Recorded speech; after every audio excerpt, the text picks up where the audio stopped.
제가 살아온 지 60하고도 몇 해가 지났네요. 평생을 남들 사는 대로 그저 성실하게만 살아왔다고 생각했어요. 그런데 말이죠. 인생이란 게 참 알 수 없다는 걸 황혼역에 와서야 깨달았습니다. 제 이름은 김진서. 평범한 회사원이었고 평범한 아내 김미경과 아들 하나를 둔 평범한 가장이었죠. 그 흔한 외도 한 번 없이 그저 가족만을 바라보고 살았다고 자부했습니다. 하지만 제 인생의 지도는 예상치 못한 곳에서 완전히 뒤바뀌어 버렸습니다. 황혼이라는 이름표가 붙은 나이에 저는 금지된 사랑에 빠져버렸거든요. 그 사랑은 뜨거운 불꽃 같았고 제 오랜 삶의 틀을 송두리째 흔들어 놓았죠. 처음에는 그저 한 줄기 바람처럼 지나갈 인연이라고 생각했습니다. 하지만 그 바람은 제 마음속에 거대한 폭풍이 되어 휘몰아쳤고 결국 저는 이성을 잃고 그 폭풍 속으로 뛰어들고 말았습니다. 이야기는 2년 전으로 거슬러 올라갑니다. 저는 정년퇴직을 하고 무료한 시간을 보내고 있었습니다. 아들은 제 앞가림도 제대로 못하면서 늘 돈 타령이었고 아내 김미경은 저와 점점 대화가 없어졌죠. 그저 밥 먹고 잠자는 기계처럼 느껴질 때가 많았습니다. 그런 저에게 유일한 낙은 아파트 단지 뒤편 작은 공원에서 홀로 즐기는 산책이었습니다. 그러던 어느 날 벤치에 앉아있던 박미숙 씨를 보게 되었습니다. 그녀는 조용히 책을 읽고 있었고 옆에는 오래된 강아지 한 마리가 꼬리를 흔들고 있었습니다. 어딘지 모르게 쓸쓸해 보이는 뒷모습에 저도 모르게 시선이 갔죠. 그녀를 다시 만난 건 며칠 뒤였습니다. 강아지가 목줄을 풀고 도망쳐서 제가 잡아서 데려다 줬죠. 그게 인연의 시작이었습니다.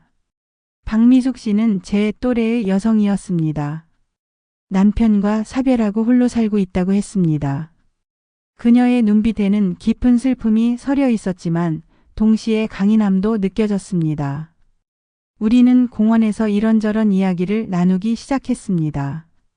처음에는 날씨 이야기, 건강 이야기 같은 시시콜콜한 이야기들이었죠. 하지만 시간이 지날수록 우리는 서로의 속마음을 털어놓게 되었습니다. 미숙 씨는 저와는 전혀 다른 삶을 살아왔더군요. 젊은 시절 남편을 잃고 홀로 아이들을 키우며 악착같이 살아온 이야기, 자신은 아파도 아픈 티 한 번 내지 못하고 오로지 자식들만 바라보고 살았다는 이야기에 저는 깊은 공감을 느꼈습니다. 제 아내 김미경은 제가 직장 생활하는 동안 전업주부로 살면서 고생이란 걸 모르고 살았거든요. 늘 저에게 불평불만만 늘어놓는 아내와 달리 미숙 씨는 제 이야기에 귀 기울여주고 저를 이해해 주었습니다. 점점 미숙 씨와 만나는 시간이 늘어갔습니다. 처음에는 낮에 잠시 공원에서 만나는 정도였지만 나중에는 근처 카페에서 커피를 마시거나 함께 영화를 보기도 했습니다. 그럴 때마다 제 마음속에서는 알 수 없는 감정이 피어올랐습니다. 잊고 살았던 설렘, 따뜻함, 그리고 위로. 저는 미숙 씨에게서 제가 김미경에게서는 결코 느껴보지 못했던 감정들을 느꼈습니다. 김미경은 늘 저에게 바라는 것만 많았지 제 마음을 알아주려 한 적이 없었거든요. 어느 날 우리는 함께 근교로 드라이브를 갔습니다. 차 안에서 흘러나오는 옛 노래를 들으며 우리는 과거 이야기를 나누었죠. 미숙 씨는 해맑게 웃으며 젊은 시절의 꿈과 아쉬움을 이야기했습니다. 저는 그런 미숙 씨의 모습에서 잊고 살았던 제 젊은 날의 열정을 보았습니다. 그때였습니다. 제 손이 저도 모르게 미숙 씨의 손을 잡았습니다. 그녀의 손은 따뜻했고 부드러웠습니다. 미숙 씨는 놀란 듯 했지만 이내 제 손을 뿌리치지 않았습니다. 그 순간 저는 알 수 없는 감격에 휩싸였습니다. 심장이 미친 듯이 뛰었고 세상의 모든 소리가 사라진 듯 했습니다. 마치 첫사랑에 빠진 소년처럼 말이죠. 그날 이후 우리의 관계는 급속도로 진전되었습니다. 우리는 매일같이 연락했고 시간이 날 때마다 만났습니다. 저는 미숙 씨와 함께 있으면 마치 다시 태어난 것 같은 기분이 들었습니다. 그녀는 제 인생의 잿빛 풍경에 찬란한 색을 입혀주었습니다. 함께 손을 잡고 거리를 걷고 맛있는 음식을 먹고 소박한 행복을 나누었습니다. 젊은 연인들처럼 우리는 사소한 것에도 웃고 서로를 위로했습니다. 어느 비 오는 날이었습니다. 우리는 비를 피해 작은 카페로 들어갔습니다. 창밖으로는 빗줄기가 거세게 쏟아지고 있었고 카페 안은 따뜻하고 아늑했습니다. 우리는 마주 앉아 뜨거운 커피를 마셨습니다. 그때 미숙 씨가 제 손을 잡으며 말했습니다. 진성 씨, 나 요즘 너무 행복해요. 이렇게 설레는 감정 정말 오랜만이에요. 그녀의 말에 저는 아무 말도 할 수 없었습니다. 그저 고개를 끄덕일 뿐이었죠. 저 역시 그랬으니까요. 우리는 카페를 나와 미숙 씨의 집으로 향했습니다. 현관문을 열고 들어서자 따뜻한 온기가 저를 감쌌습니다. 미숙 씨는 따뜻한 차를 내주었고 우리는 마주 앉아 이야기를 나누었습니다. 시간이 흐를수록 우리는 서로에게 더욱 깊이 빠져들었습니다. 밤이 깊어갈수록 우리는 서로의 온기를 갈구했습니다. 오랜 세월 잊고 살았던 육체적 끌림이 저를 사로잡았습니다. 저는 미숙 씨에게 다가가 그녀를 품에 안았습니다. 그녀는 제 품에 안겨 가늘게 떨었습니다. 우리는 서로의 체온을 느끼며 격정적인 입맞춤을 나누었습니다. 옷깃을 풀고 우리는 서로의 몸을 탐했습니다. 오랜 세월 잠들어 있던 저의 욕망이 뜨겁게 타올랐습니다. 미숙 씨 또한 저와 같은 마음인 듯 제 몸에 매달려 왔습니다. 우리는 이성의 끈을 놓고 본능의 몸을 맡겼습니다. 그 밤 우리는 세상의 모든 시선을 잊은 채 오직 서로에게만 집중했습니다. 육체적인 교감은 물론 영혼의 교감까지 이루는 듯 했습니다. 그녀의 부드러운 살결, 따뜻한 온기, 그리고 저를 갈구하는 듯한 숨결은 저를 미치게 만들었습니다. 미숙 씨 역시 제 품에서 만족스러운 신음을 내뱉었습니다. 우리는 서로의 몸을 탐닉하며 황홀경에 빠져들었습니다. 새벽이 올 때까지 우리는 사랑을 나누고 또 나누었습니다. 아침이 밝았습니다. 미숙 씨는 제 품에 안겨 잠들어 있었습니다. 그녀의 잠든 얼굴은 평화로웠습니다. 저는 잠시나마 제가 유부남이라는 사실을 잊었습니다. 그저 사랑하는 여인과 함께 밤을 보낸 남자일 뿐이었죠. 하지만 잠에서 깨어난 미숙 씨의 눈빛은 불안해 보였습니다. 진성 씨, 우리 이러면 안 되는 거 알죠? 그녀의 말에 제 마음은 찢어지는 듯 했습니다. 하지만 어쩌겠습니까? 이게 현실인 것을. 우리는 서로에게 위로와 사랑을 주었지만 동시에 죄책감과 불안감이라는 족쇄를 채웠던 것이죠. 그날 이후 저는 이중 생활을 시작했습니다.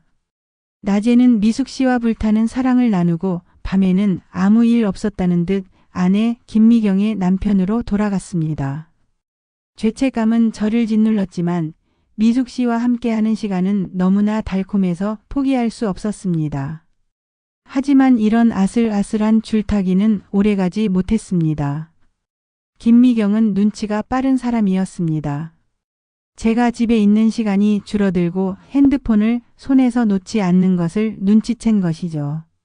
게다가 제 표정에는 알 수 없는 생기가 돌았으니 그녀가 의심하는 것은 당연했습니다. 어느 날 저녁 김미경은 제게 대놓고 물었습니다. 당신 요즘 왜 이렇게 달라졌어요? 밖에 다른 여자라도 생겼어요? 심장이 철렁 내려앉았습니다. 아무 말도 할 수 없었습니다. 김미경은 제 침묵을 긍정의 신호로 받아들인 듯 했습니다. 그녀의 얼굴은 분노와 배신감으로 일그러졌습니다. 어떻게 나한테 이럴 수 있어? 평생 당신만 바라보고 살았는데. 그녀의 절규에 저는 고개를 들 수 없었습니다. 변명할 여지도 없었습니다. 저는 그저 죄인이었으니까요. 김미경은 그때부터 저를 감시하기 시작했습니다. 제 핸드폰을 몰래 뒤지고 제 동선을 추적했습니다. 그녀의 집착은 저를 숨막히게 만들었습니다. 저는 점점 더 집에 들어가기가 싫어졌고 미숙 씨에게 의지하게 되었습니다. 아들 김성진도 뭔가 이상하다는 것을 눈치챘습니다. 엄마와 아빠가 매일 싸우고 집안 분위기가 싸늘해지자 그는 저에게 직접적으로 물었습니다. 아빠, 엄마랑 왜 그래요? 혹시 무슨 일 있어요? 아들의 질문에 저는 가슴이 미어졌습니다. 한 가정을 파탄으로 몰아넣고 있는 제 자신이 너무나 한심했습니다. 하지만 이미 너무 깊이 빠져버린 상황에서 되돌리기는 어려웠습니다. 저는 미숙 씨를 포기할 수 없었습니다. 그녀는 제 인생의 유일한 빛이었으니까요. 결국 김미경은 미숙 씨의 존재를 알아냈습니다. 어떻게 알았는지 모르겠습니다. 아마 저를 미행했거나 제 핸드폰 기록을 뒤졌겠죠.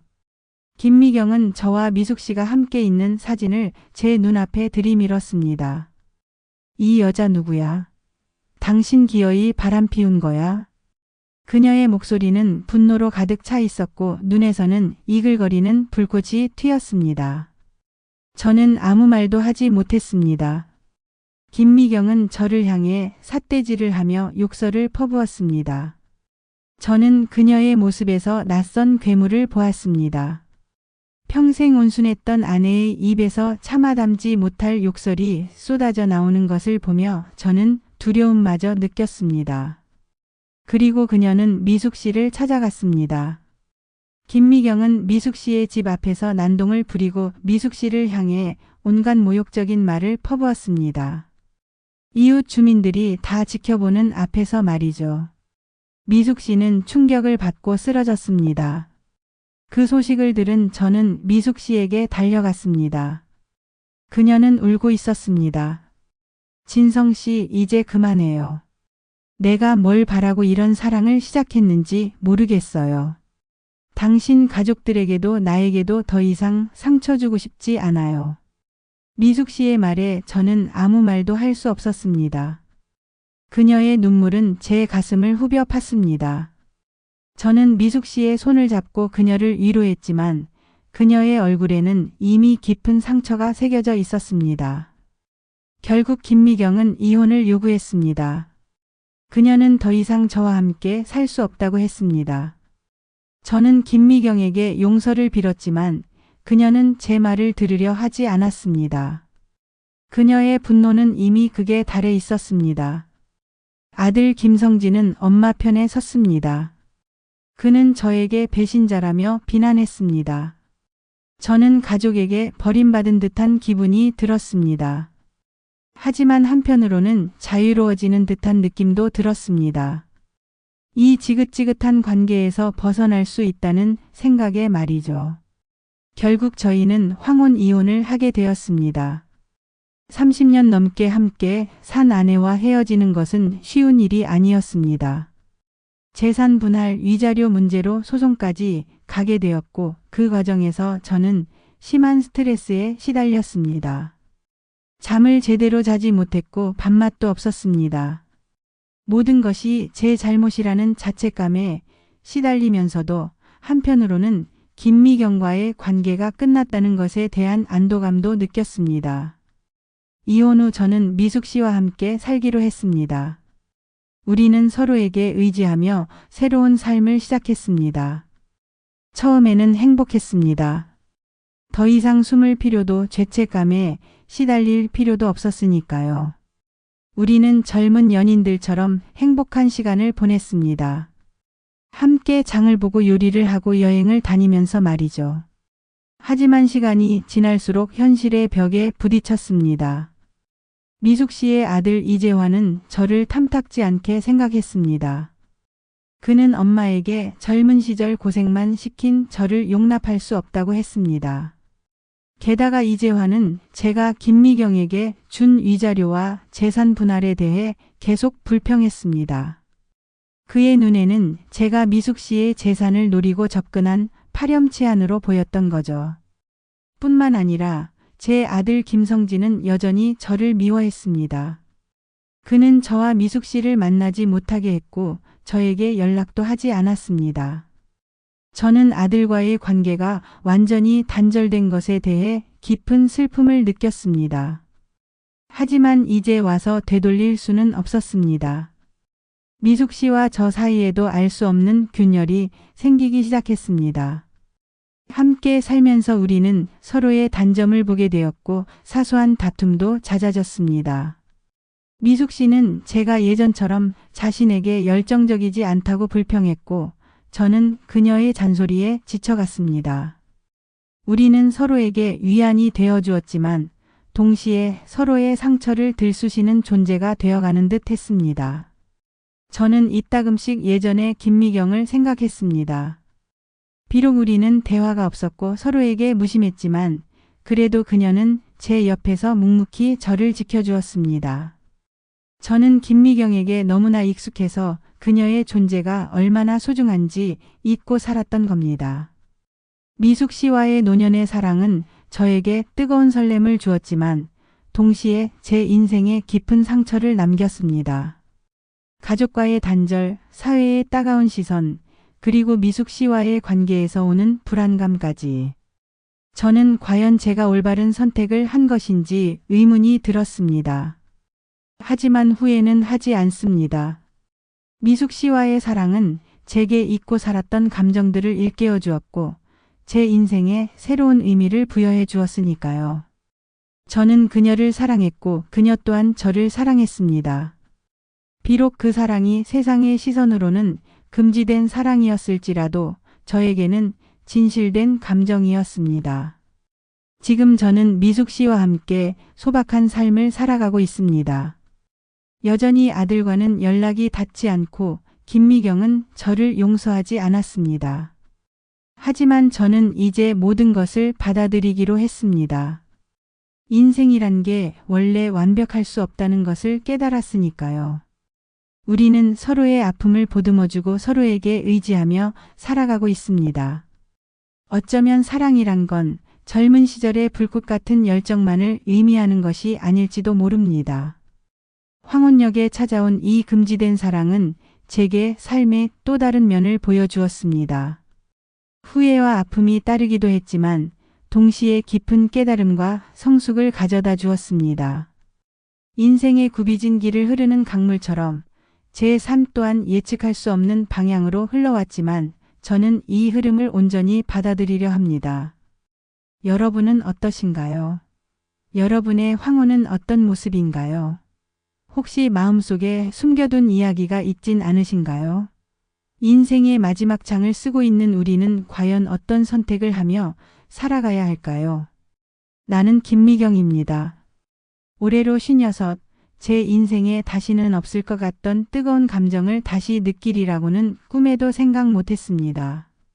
제 이야기는 어쩌면 많은 분에게 충격으로 다가올지도 모르겠습니다. 하지만 저는 숨김없이 제 가슴속 깊이 묻어두었던 이야기를 지금부터 풀어놓으려 합니다. 남편과 사별하고 홀로 산 지 10년이 넘었습니다.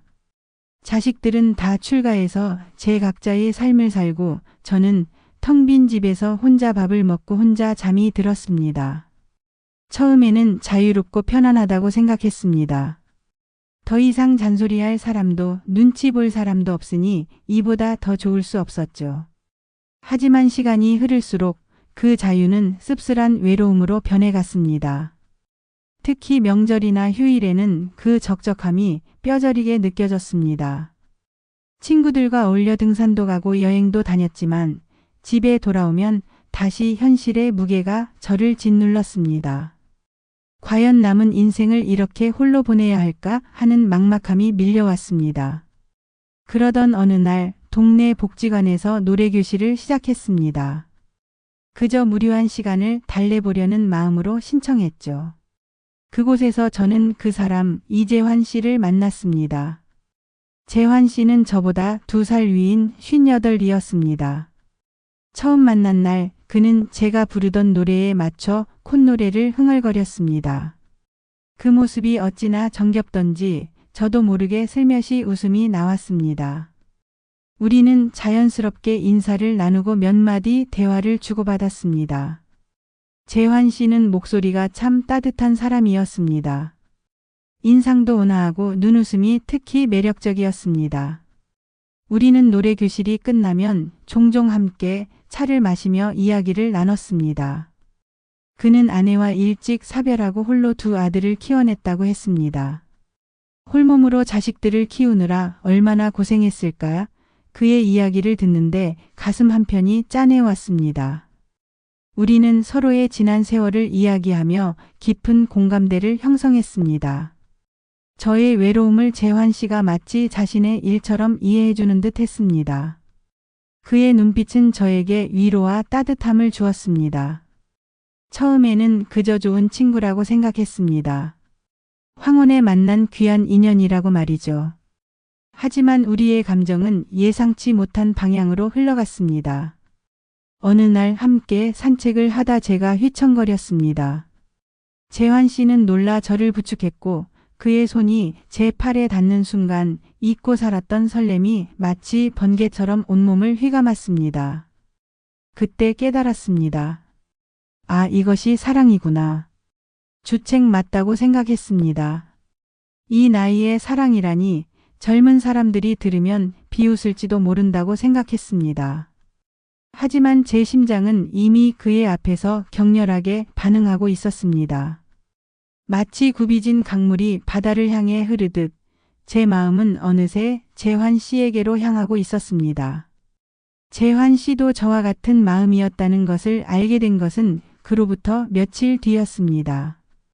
저녁 식사를 함께하고 헤어지려는데 그가 제 손을 잡았습니다. 그의 손은 따뜻했고 그의 눈빛은 흔들렸습니다. 그는 조심스럽게 말했습니다. 미경 씨, 나 미경 씨가 너무 좋습니다. 정말 오랜만에 느껴보는 감정입니다. 심장이 터질 것 같았습니다. 마치 사춘기 소녀처럼 얼굴이 화끈거리고 손에서는 땀이 났습니다. 저 역시 그의 마음을 받아들였습니다. 두려웠지만 이대로 이 감정을 놓쳐버린다면 평생 후회할 것 같았습니다. 우리는 그렇게 황혼의 문턱에서 세상의 시선이 두려운 금지된 사랑을 시작했습니다. 그와의 만남은 제 삶의 활력소가 되었습니다. 매일 아침 눈을 뜨면 그를 만날 생각에 가슴이 설렜습니다. 우리는 주로 한적한 공원에서 산책을 하거나 조용한 카페에서 마주 앉아 이야기를 나눴습니다. 때로는 버스를 타고 외곽으로 나가 작은 미술관을 둘러보기도 했습니다. 그의 손을 잡고 걷는 동안 마치 젊은 시절로 돌아간 듯한 착각에 빠지기도 했습니다. 그는 저에게 언제나 다정했고 저의 작은 이야기도 귀 기울여 들어주었습니다. 저의 어두웠던 그림자는 그의 존재로 인해 서서히 걷히기 시작했습니다. 어느 날 우리는 영화관에 갔습니다. 늦은 시간이라 관객은 거의 없었고 우리는 마치 전세 낸 듯 편안하게 영화를 관람했습니다. 영화가 끝날 무렵 재환 씨가 제 어깨에 손을 올렸습니다. 그의 따뜻한 손길에 제 심장이 다시 한번 격렬하게 뛰었습니다. 영화관을 나와 인적이 드문 골목을 걷고 있는데 재환 씨가 저를 멈춰 세웠습니다. 그리고는 조심스럽게 제 얼굴을 감싸 안았습니다. 그의 눈빛은 진심으로 저를 원하고 있었습니다. 숨죽인 채 서로의 온기를 느끼던 그때 그는 저에게 조용히 속삭였습니다. 미경 씨, 오늘 밤 나와 함께 있어줄 수 있을까요? 제 머릿속은 복잡했습니다. 이성적으로는 안 된다고 말하고 있었지만 제 마음은 이미 그의 품에 안기고 싶어 하고 있었습니다. 오랜 세월 잊고 살았던 여인으로서의 갈망이 마치 거친 파도처럼 밀려왔습니다. 결국 저는 그의 제안을 받아들였습니다. 우리는 모텔로 향했습니다. 낡고 오래된 모텔이었지만 그 안에서의 시간은 저에게는 세상 어떤 호화로운 호텔보다도 값진 시간이었습니다. 그의 따뜻한 품에 안겨 잠이 들었고 깨어났을 때 저는 그의 옆에서 행복한 미소를 짓고 있었습니다. 그의 품에서 저는 다시 태어난 것만 같았습니다. 잊고 살았던 제 몸의 감각들이 마치 겨울을 이겨낸 새싹처럼 돋아나는 것을 느꼈습니다. 하지만 우리의 관계는 점점 더 깊어질수록 불안감이 커졌습니다. 재환 씨에게는 아들 둘이 있었고 저에게도 아들과 딸이 있었습니다. 우리는 서로의 자식들에게 우리의 관계를 알리는 것을 주저했습니다. 특히 재환 씨의 큰아들 김진성 씨는 고집이 세고 보수적인 성격이라는 것을 알고 있었기 때문입니다. 재환 씨는 아들들이 혹여나 자신의 노년의 사랑을 이해하지 못할까봐 걱정했습니다. 저 역시 제 자식들이 저를 이상하게 보거나 혹은 재환 씨를 곱지 않은 시선으로 볼까 봐 두려웠습니다. 우리의 사랑은 그렇게 숨겨진 비밀이 되었습니다. 비밀스러운 만남은 스릴 넘치기도 했지만 동시에 저희를 옥죄는 족쇄가 되었습니다. 자식들에게 들킬까 봐 노심초사해야 했고 친구들에게도 쉬이 털어놓을 수 없었습니다. 특히 추석을 앞두고는 갈등이 심화되었습니다. 재환 씨는 저에게 명절을 함께 보내고 싶다고 했습니다. 저도 그러고 싶었지만 명절은 자식들이 모두 모이는 날이기에 불가능했습니다. 결국 우리는 명절 내내 연락도 제대로 하지 못했고 저는 그 시간 동안 이루 말할 수 없는 외로움과 죄책감에 시달려야 했습니다.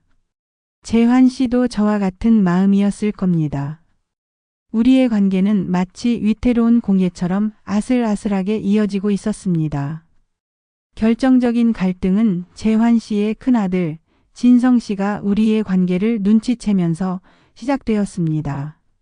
재환 씨는 저와 함께 여행을 다녀온 사진을 실수로 집에 두고 나왔다고 했습니다. 그 사진을 진성 씨가 보게 된 것이었습니다.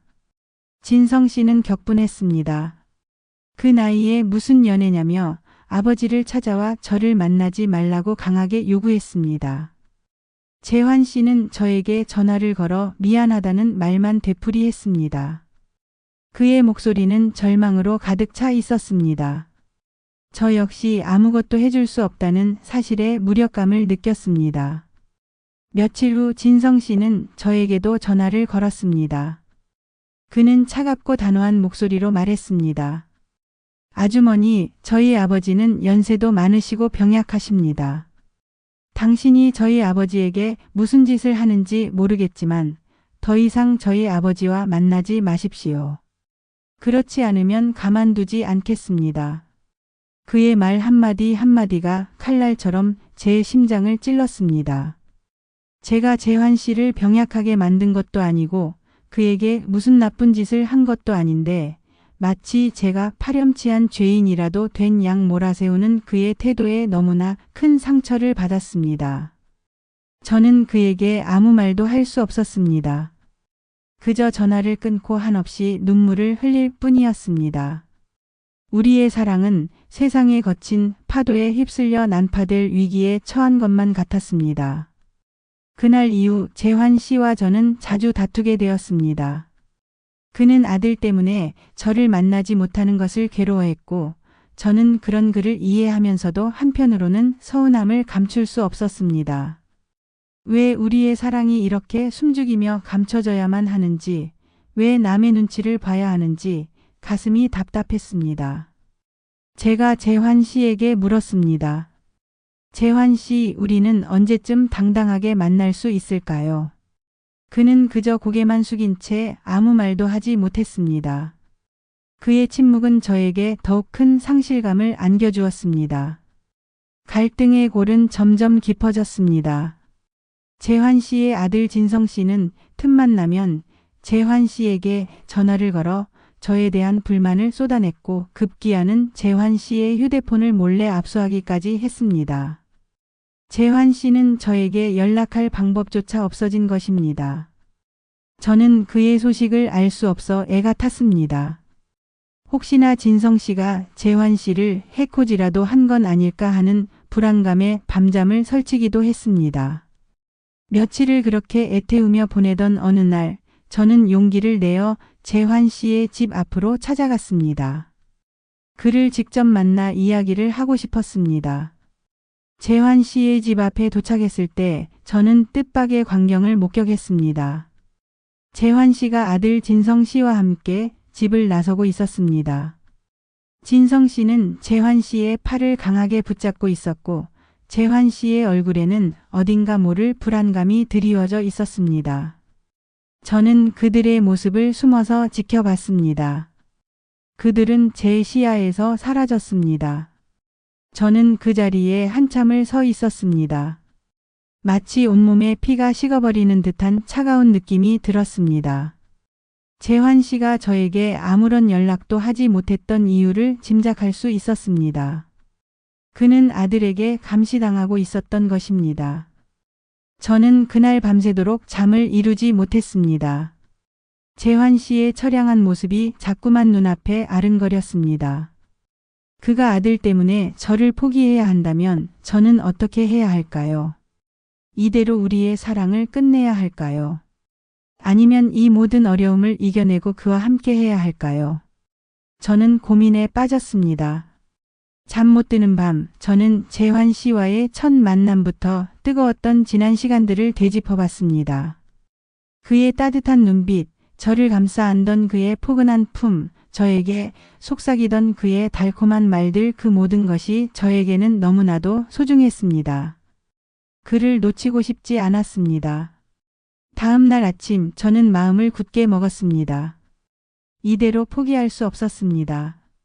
저는 재환 씨에게 문자를 보냈습니다. 그의 아들이 볼 수도 있다는 것을 알면서도 제 진심을 전하고 싶었습니다. 저는 그에게 당신을 사랑하고 어떤 어려움이 있어도 당신 곁에 있겠다고 썼습니다. 그리고는 재환 씨의 집으로 다시 찾아갔습니다. 이번에는 숨지 않았습니다. 당당하게 그의 집 초인종을 눌렀습니다. 문이 열리고 재환 씨가 놀란 얼굴로 저를 바라봤습니다. 그의 뒤에는 진성 씨가 서 있었습니다. 진성 씨는 저를 보자마자 차갑게 말했습니다. 아주머니, 제가 분명히 말씀드렸을 텐데요. 저는 고개를 들고 진성 씨를 똑바로 쳐다봤습니다. 그리고 말했습니다. 저도 할 말이 있어서 왔습니다. 저는 재환 씨를 사랑합니다. 그리고 재환 씨도 저를 사랑합니다. 이 사랑은 누구도 막을 수 없습니다. 제 말에 재환 씨는 놀란 듯 저를 바라봤고 진성 씨는 분노에 찬 얼굴로 저에게 다가왔습니다. 진성 씨는 저에게 소리쳤습니다. 이 나이에 무슨 사랑입니까? 당신들 때문에 저희 집안이 풍비박산나게 생겼습니다. 저는 그의 말을 끊고 말했습니다. 진성 씨, 사랑의 나이가 무슨 상관입니까? 당신은 젊으니까 사랑할 수 있고 우리는 늙었으니까 사랑하면 안 된다는 말입니까? 당신이 저희 아버지를 진정으로 생각한다면 아버지의 행복을 빌어주는 것이 도리 아닙니까? 제가 이 말을 하는 순간 재환 씨의 눈가에 눈물이 맺혔습니다. 진성 씨는 제 말에 아무런 반박도 하지 못했습니다. 그의 얼굴에는 당황스러움과 함께 미묘한 표정이 스쳐 지나갔습니다. 저는 재환 씨를 바라보며 말했습니다. 재환 씨, 우리 도망갈까요? 세상의 시선이 두려워 숨어 지내야 한다면 이 모든 것을 버리고 떠나요. 재환 씨의 눈은 흔들렸습니다. 그는 저를 바라보며 한참을 망설였습니다. 그리고는 고개를 끄덕였습니다.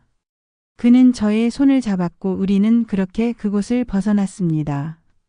뒤에서 진성 씨가 우리를 불렀지만 우리는 뒤돌아보지 않았습니다. 마치 폭풍우를 뚫고 나아가는 작은 배처럼 우리는 함께 새로운 항해를 시작했습니다. 우리는 남쪽 지방의 작은 바닷가 마을로 내려왔습니다.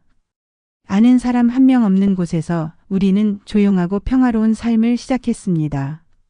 작은 집을 얻고 매일 아침 함께 바닷가를 산책했습니다. 그의 손을 잡고 걷는 파도 소리는 그 어떤 음악보다도 아름답게 들렸습니다. 낮에는 작은 텃밭을 가꾸고 저녁에는 그가 잡은 생선으로 함께 저녁 식사를 준비했습니다.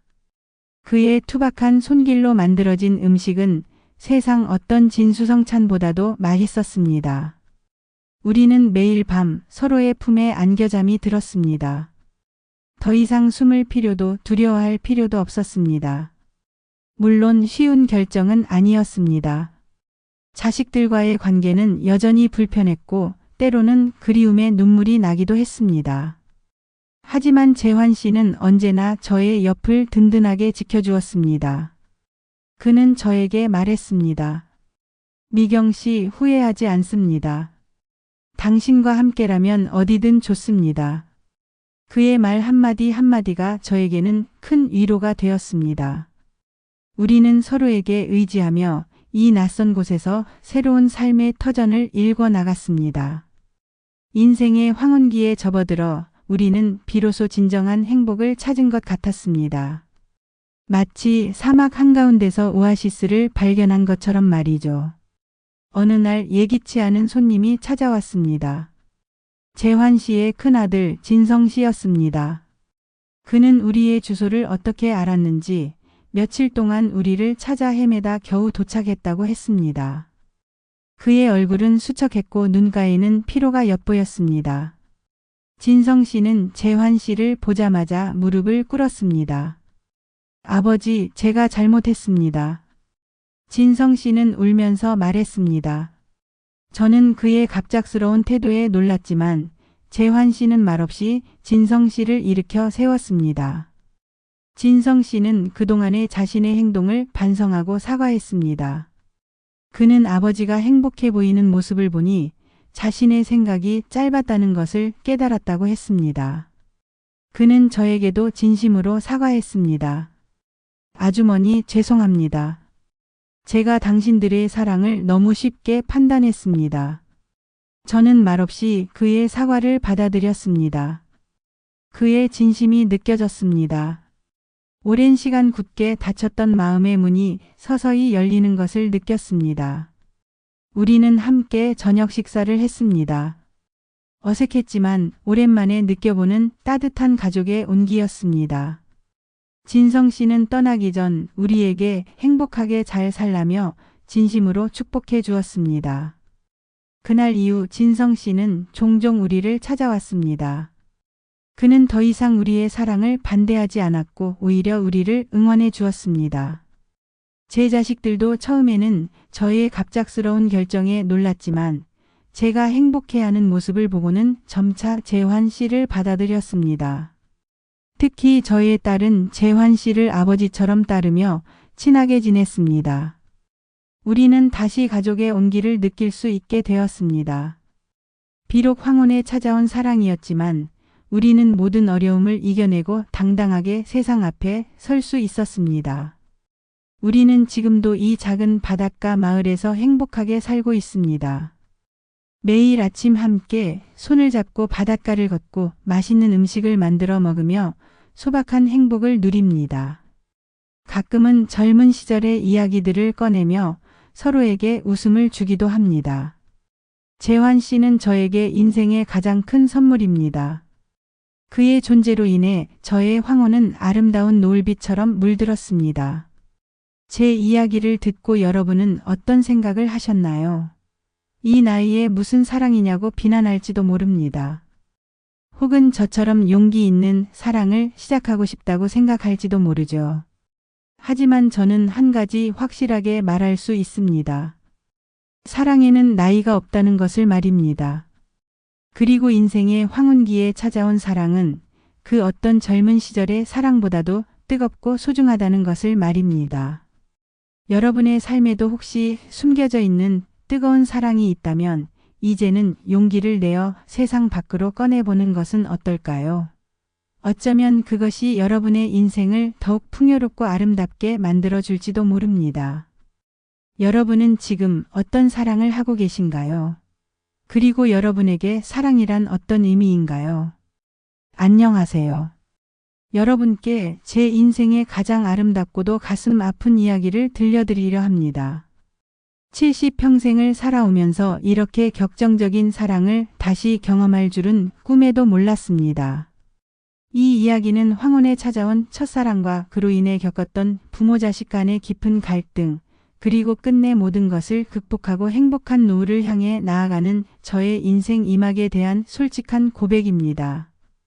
저는 김정희라는 이름으로 평범한 삶을 살아왔습니다. 남편 박성훈 씨와는 젊은 시절 중매로 만나 결혼했고 두 아이를 낳아 기르며 평범한 주부로 살았습니다. 남편은 과묵했지만 성실했고 저는 그럭저럭 만족하며 살고 있다고 생각했습니다. 하지만 제 마음속 깊은 곳에는 늘 이루지 못한 첫사랑에 대한 아련한 그리움이 자리 잡고 있었습니다. 바로 이준호 씨였습니다. 고등학교 시절 저희는 세상에서 가장 뜨거운 사랑을 나누었습니다. 손만 스쳐도 얼굴이 붉어지던 풋풋한 시절 우리는 서로에게 영원한 사랑을 맹세했습니다. 하지만 저희 부모님은 가난한 이준호 씨를 탐탁지 않아 하셨고 결국 저희는 눈물로 헤어져야 했습니다. 저는 이준호 씨를 잊기 위해 필사적으로 노력했고 박성훈 씨와 결혼하며 새로운 삶을 시작했습니다. 세월이 흐르면서 그의 얼굴도 목소리도 희미해져 갔지만 가끔 밤늦게 잠 못 이룰 때면 그의 잔상이 아련하게 떠오르곤 했습니다. 남편 박성훈 씨는 공장에서 묵묵히 일하며 가정을 책임졌습니다. 그는 늘 피곤에 절어 있었고 저에게 따뜻한 말 한마디 건네는 법이 없었습니다. 저희 부부의 대화는 늘 최소한에 머물렀습니다. 자녀 교육 문제나 집안일에 대한 이야기 외에는 딱히 할 말도 없었죠. 저는 점점 외로움에 익숙해져 갔습니다. 누군가에게 기대고 싶어도 기댈 곳이 없었고 마음속 깊은 이야기를 나눌 사람도 없었습니다. 갱년기가 찾아오면서부터는 이런 공허함이 더욱 커져만 갔습니다. 친구들과 여행을 가고 봉사활동을 해봐도 채워지지 않는 무언가가 있었습니다. 그런 제 삶에 이준호 씨가 다시 나타난 건 정말 운명처럼 느껴졌습니다. 동네 식당에서 우연히 그를 다시 만났습니다. 저는 잠시 눈을 비볐습니다. 설마 하는 마음으로 다시 봤지만 분명 그였습니다. 흰 머리카락과 깊어진 눈가의 주름, 그리고 여전히 따뜻하고 선량해 보이는 눈빛. 70평생을 살아오며 단 한 번도 잊은 적 없던 그 사람이 제 눈앞에 있었습니다. 그는 저를 보더니 환하게 웃으며 말했습니다. 정희야, 이게 얼마만이야. 그의 목소리는 제 기억 속 그대로였고 그의 미소는 제 마음을 울렸습니다. 저는 아무 말도 할 수 없었습니다. 그저 눈물만 하염없이 흘렀습니다. 그날 이후 우리는 그 식당에서 자주 마주쳤습니다. 그는 저에게 먼저 다가와 말을 걸어주었고 우리는 자연스럽게 지난 세월의 이야기를 나누었습니다. 그는 저에게 첫사랑에 대한 아련한 그리움을 털어놓았습니다. 헤어진 후에도 저를 잊지 못하고 오랫동안 방황했다는 그의 이야기에 저는 가슴이 미어졌습니다. 그는 저를 만나기 위해 얼마나 많은 곳을 헤매었는지, 얼마나 많은 밤을 저를 그리워하며 지새웠는지 이야기해 주었습니다. 그의 진심 어린 고백에 저는 숨겨왔던 제 마음을 조금씩 열기 시작했습니다. 이준호 씨는 제가 젊은 시절 꿈꿔왔던 남자였습니다. 그는 저에게 언제나 진심으로 다가왔고 제가 힘들 때면 늘 옆에서 힘이 되어 주었습니다. 남편에게서는 한 번도 느껴보지 못했던 따뜻한 위로와 깊은 이해심을 그는 아낌없이 보여주었습니다. 저는 다시 웃음을 되찾았고 제 삶은 다시금 생기를 되찾는 듯 했습니다. 식당에서 우리는 함께 식사를 하거나 차를 마시거나 산책을 했습니다. 그는 제가 좋아하는 것을 기억하고 있었고 늘 저에게 맞춰주려 노력했습니다. 그는 저의 어깨를 감싸 안아주거나 머리를 쓰다듬어 주며 저를 소중히 여긴다는 것을 표현했습니다. 그런 그의 행동 하나하나가 저에게는 너무나 특별했습니다. 어느 날 저녁 이준호 씨가 저에게 조심스럽게 물었습니다. 정희야, 혹시 나랑 같이 저녁 식사라도 할 수 있을까? 저는 잠시 망설였습니다. 남편 이외의 남자와 단둘이 식사하는 것이 마음 한편으로는 부담스러웠지만 그의 간절한 눈빛을 외면할 수 없었습니다. 그날 저녁 우리는 그 식당에서 마주 앉았습니다. 우리는 오랜만에 만난 연인처럼 손을 잡고 서로의 눈을 바라보며 이야기했습니다. 그는 제게 조용히 고백했습니다. 정희야, 나는 아직도 널 사랑해. 그의 말에 제 심장은 쿵 하고 떨어지는 것 같았습니다. 머릿속에서는 안 된다는 생각이 번개처럼 스쳐 지나갔지만 이미 그의 따뜻한 눈빛에 취해 있었던 저는 아무 말도 할 수 없었습니다. 저는 그에게 알 수 없는 이끌림을 느꼈습니다. 잊고 살았던 설렘이 다시금 제 마음을 흔들기 시작했습니다. 이준호 씨와의 만남은 제 삶에 활력을 불어넣었습니다.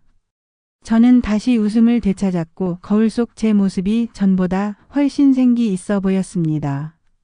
저를 항상 외롭고 쓸쓸하게 만들었던 남편의 무관심은 이제 더 이상 큰 문제가 되지 않았습니다. 오히려 그 무관심이 이준호 씨와의 만남을 위한 알리바이처럼 느껴지기도 했습니다. 저의 행동이 남편에게 들킬까 봐 노심초사하기도 했지만 들키더라도 이제는 상관없다는 식의 대담한 생각마저 들었습니다.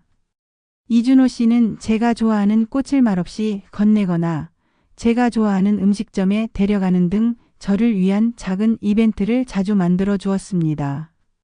젊은 연인들처럼 손을 잡고 걷기도 했고 팔짱을 끼고 거리를 거닐기도 했습니다. 처음에는 어색하고 부끄러웠지만 그의 따뜻한 손길은 저에게 잊고 살았던 설렘을 다시 안겨주었습니다. 우리는 둘만의 비밀스러운 공간을 만들었습니다. 한적한 공원 벤치나 찻집 구석자리 혹은 아무도 없는 박물관의 한편에서 우리는 손을 잡고 서로의 눈을 바라보며 속삭이듯 이야기를 나누었습니다. 그는 저의 어깨를 감싸 안아주거나 머리를 쓰다듬어 주며 저를 소중히 여긴다는 것을 표현했습니다. 그런 그의 행동 하나하나가 저에게는 너무나 특별했습니다. 남편에게서는 단 한 번도 받아보지 못한 애정 표현이었으니까요. 이준호 씨는 저에게 과거의 아픔을 털어놓았습니다. 헤어진 후에도 저를 잊지 못하고 오랫동안 방황했다는 그의 이야기에 저는 더욱 그에게 이끌렸습니다. 그의 외로움은 저의 외로움과 닮아 있었고 그의 슬픔은 저의 슬픔과 다르지 않았습니다. 우리는 서로의 상처를 보듬어주며 깊은 위로를 나누었습니다. 서로가 서로에게 유일한 위안이자 안식처가 되어주고 있었던 것입니다. 그는 제게 말했습니다. 정희야, 나는 내가 없는 삶은 상상할 수 없어. 그의 진심 어린 고백에 저는 눈물을 흘렸습니다. 어느 날 저녁 이준호 씨와 함께 저녁 식사를 하던 중이었습니다. 와인 한 잔을 기울이며 깊은 이야기를 나누다 보니 시간이 늦어졌습니다. 밖에는 비가 내리고 있었고 이준호 씨는 저에게 걱정스러운 표정으로 말했습니다. 정희야, 비도 오는데 이대로 헤어지기 아쉽네요. 근처에 괜찮은 호텔이 있는데 거기서 이야기 좀 더 나누실까요? 그의 제안에 제 심장은 쿵 하고 떨어지는 것 같았습니다. 머릿속에서는 안 된다는 생각이 번개처럼 스쳐 지나갔지만 이미 그의 따뜻한 눈빛에 취해 있었던 저는 아무 말도 할 수 없었습니다. 그렇게 우리는 호텔로 향했습니다. 방 안에 들어서자 묘한 긴장감이 흘렀습니다. 침묵 속에서 우리는 서로의 눈을 바라보았습니다. 그의 눈빛은 간절했고 저의 눈빛은 흔들리고 있었습니다. 그는 조용히 저에게 다가와 제 손을 잡았습니다. 그의 손은 뜨거웠고 저의 손은 차가웠습니다. 우리는 아무 말 없이 서로를 바라보며 천천히 입을 맞췄습니다. 그의 입술은 따뜻했고 저의 마음은 혼란스러웠습니다. 이성적으로는 절대 해서는 안 될 일이라는 것을 알았지만 저는 이미 그에게 완전히 빠져버린 상태였습니다. 그날 밤 우리는 뜨거운 사랑을 나누었습니다. 저는 그의 품에 안겨 그동안 억눌러왔던 모든 감정을 쏟아냈습니다. 그의 품은 따뜻했고 그의 손길은 부드러웠습니다. 저는 그에게 사랑한다는 말을 수없이 속삭였습니다. 태어나서 처음으로 느껴보는 강렬한 사랑이었습니다. 그의 몸과 마음은 저를 완벽하게 감싸 안아 주었습니다. 그의 숨결이 제 귓가를 간지럽혔고 그의 체온은 제 온몸을 뜨겁게 달구었습니다. 저는 그 순간 모든 것을 잊고 오직 그와의 사랑에만 몰두했습니다. 이 세상에 오직 우리 둘만이 존재하는 것 같았습니다. 죄책감과 동시에 말로 형용할 수 없는 행복감이 밀려왔습니다. 그렇게 하룻밤이 지나고 아침이 밝았습니다. 우리는 서로를 끌어안고 한참을 말없이 있었습니다. 창밖으로는 햇살이 쏟아져 들어왔고 제 마음은 복잡했습니다. 어젯밤의 뜨거웠던 기억은 꿈처럼 아득하게 느껴지기도 했습니다. 그는 제 머리를 쓰다듬으며 조용히 말했습니다. 정희야, 어젯밤 제가 감히 해서는 안 될 짓을 했습니다. 저는 고개를 저었습니다. 아니에요, 준호 씨. 저도 좋았어요. 그의 눈빛은 슬픔으로 가득 차 있었고 저의 눈가에는 눈물이 맺혔습니다. 우리는 이 관계가 얼마나 위험한지 잘 알고 있었지만 서로를 놓을 수 없었습니다. 그날 이후 우리는 더욱 깊은 관계로 발전했습니다. 숨겨진 공간에서 만남을 이어갔고 우리의 사랑은 더욱 뜨거워졌습니다. 하지만 동시에 불안감도 커져만 갔습니다. 언제 이 비밀이 탄로날지, 언제 이 관계가 끝날지 알 수 없었으니까요. 이준호 씨와의 관계가 깊어질수록 남편 박성훈 씨와의 갈등은 더욱 심해졌습니다. 저는 집에서 남편과 마주하는 시간이 괴로웠습니다. 그의 무심한 표정과 무뚝뚝한 말투는 저에게 더 이상 아무런 감정조차 불러일으키지 못했습니다. 오히려 그의 존재 자체가 저에게는 답답하고 숨막히는 것처럼 느껴졌습니다. 남편은 저의 변화를 눈치채기 시작했습니다.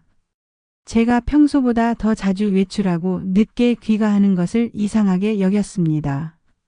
처음에는 저에게 묻지 않고 혼자서 의심만 하는 듯 했습니다. 어느 날 저녁 제가 외출 준비를 하고 있는데 남편이 거실에 앉아 저를 빤히 쳐다보았습니다. 어디 가려고? 그의 목소리에는 날 선 기색이 묻어 있었습니다. 친구 만나기로 했어요. 저는 애써 태연한 척 대답했지만 제 심장은 쿵쾅거렸습니다. 요즘 친구들을 자주 만나네. 남편의 말에 저는 아무 대답도 하지 못했습니다. 점차 남편의 의심은 노골적으로 변해갔습니다. 그는 제가 외출할 때마다 누구를 만나러 가는지 몇 시에 올 건지 캐물었습니다.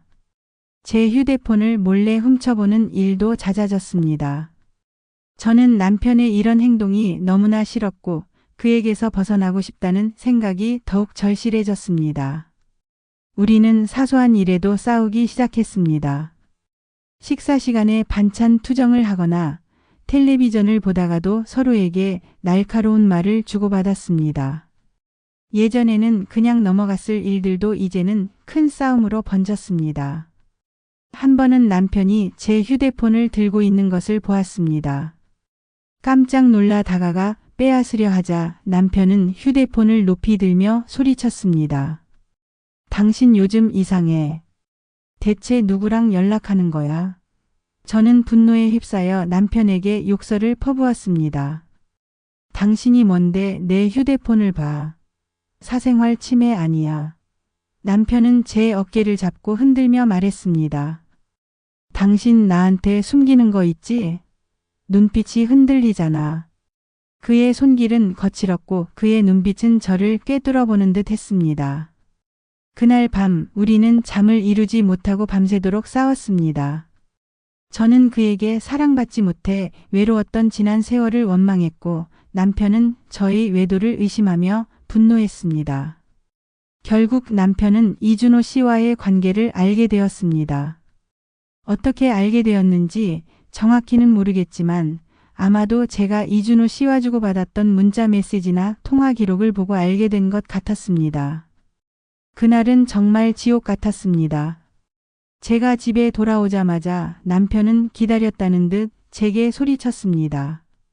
당신 대체 어떻게 나한테 이럴 수 있어? 그의 얼굴은 분노로 일그러져 있었고 손에는 제가 이준호 씨와 찍은 사진 몇 장이 들려 있었습니다. 아마 몰래 저를 미행해서 찍은 사진인 듯합니다. 저는 아무 말도 할 수 없었습니다. 제 모든 것이 들통났다는 생각에 온몸에 피가 식는 것 같았습니다. 남편은 저에게 사진을 던지며 말했습니다. 이 사람 누구야? 당신 이 남자랑 무슨 사이야? 저는 고개를 숙이고 말없이 눈물만 흘렸습니다. 남편은 제 멱살을 잡고 흔들며 소리쳤습니다. 감히 내 얼굴에 똥칠을 해. 내가 당신한테 뭘 부족하게 해줬다고 이래. 그의 눈은 핏발이 서 있었고 그의 목소리는 분노로 떨렸습니다. 저는 그의 분노가 무서웠지만 동시에 그를 향한 미움도 커져만 갔습니다. 평생 나에게 관심도 없다가 이제 와서 이러는 것이 역겹게 느껴지기도 했습니다. 남편은 제게 이혼을 요구했습니다. 더 이상 당신 같은 여자랑은 살 수 없어. 당장 이 집에서 나가. 저는 남편의 말에 충격을 받았습니다. 막상 이혼이라는 말을 들으니 막막하고 두려웠습니다. 하지만 한편으로는 자유로워질 수 있다는 생각에 알 수 없는 해방감을 느끼기도 했습니다. 우리의 싸움은 날마다 이어졌습니다. 아이들은 부모의 싸움에 힘들어했고 집안에는 늘 냉랭한 기운이 감돌았습니다. 저는 밤마다 이준호 씨에게 전화를 걸어 하소연했습니다. 그는 제 이야기를 듣고 함께 아파해 주었고 저에게 용기를 주었습니다. 힘들면 나에게 와요, 정희 씨. 내가 당신을 지켜줄게요. 그의 따뜻한 말은 저에게 큰 위로가 되었습니다. 아이들은 엄마와 아빠가 싸우는 모습을 보며 힘들어했습니다. 딸 박미영은 제게 울면서 말했습니다. 엄마 아빠랑 왜 자꾸 싸워? 제발 싸우지 마. 딸의 말에 저는 가슴이 찢어지는 것 같았습니다. 하지만 저는 이미 너무 멀리 와버린 상태였습니다. 아들 박영우는 저에게 차가운 시선으로 말했습니다. 엄마 아빠 힘들어하는 거 안 보여? 엄마는 대체 뭐가 중요한 거야?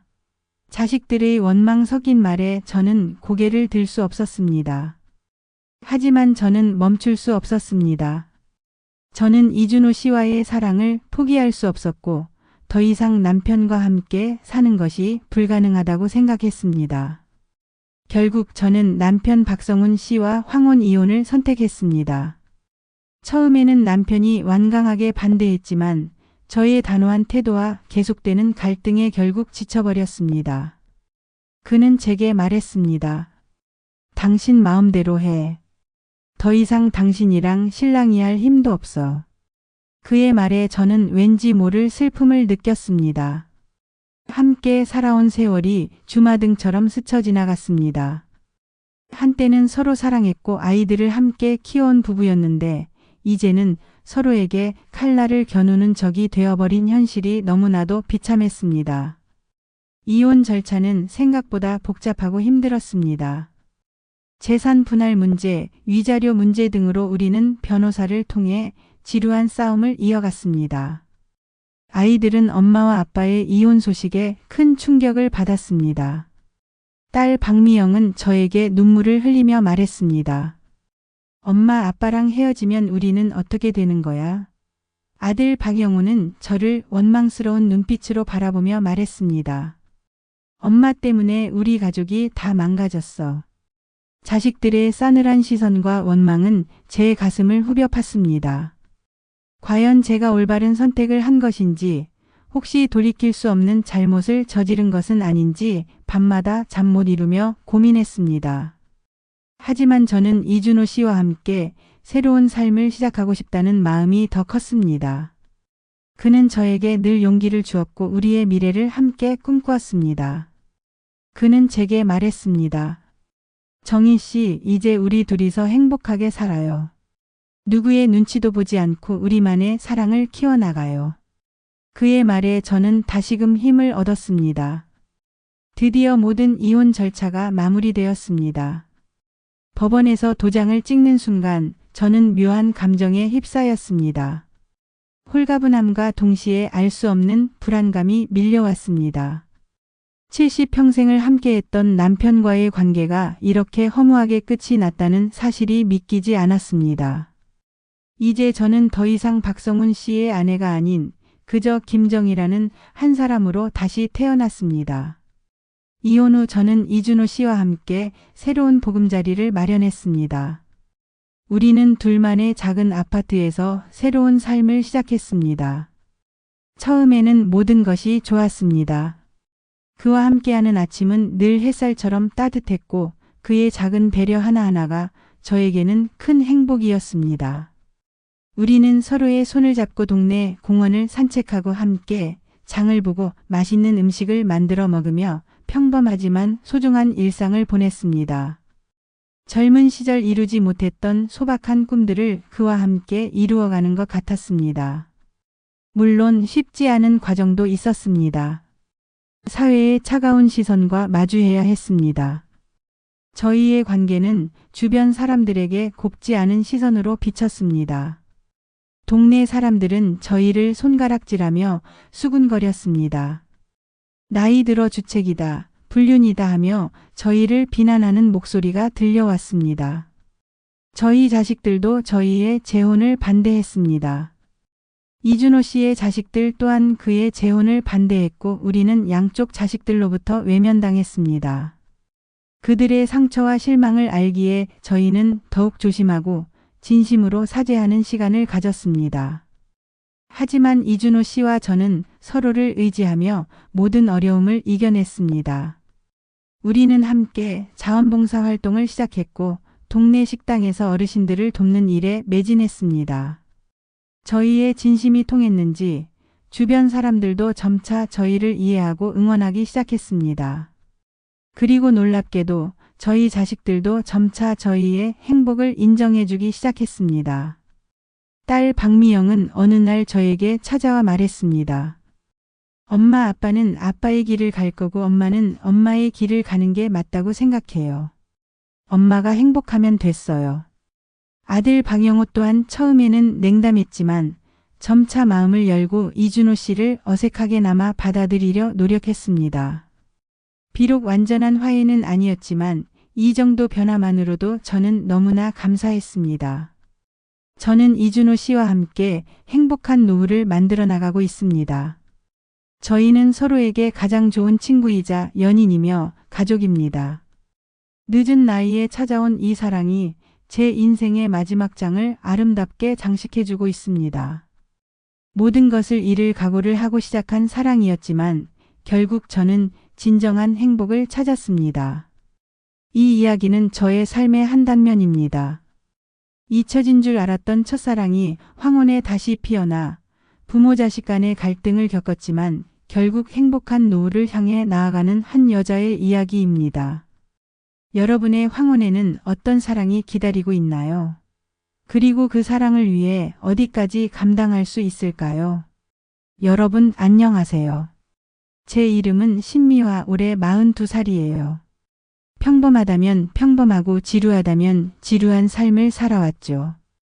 결혼 15년 차 중학생 아들 하나 둔 대한민국의 흔한 엄마이자 아내였습니다. 솔직히 말하면 제 삶에 더 이상의 설렘이나 특별한 일은 없을 줄 알았어요. 그런데 말이죠. 40이 넘은 이 나이에 제 인생에 상상도 못할 불꽃이 튀어오를 줄은 꿈에도 몰랐습니다. 이야기는 딱 1년 전으로 거슬러 올라갑니다. 반복되는 일상에 지쳐 뭔가 새로운 활력소가 필요했어요.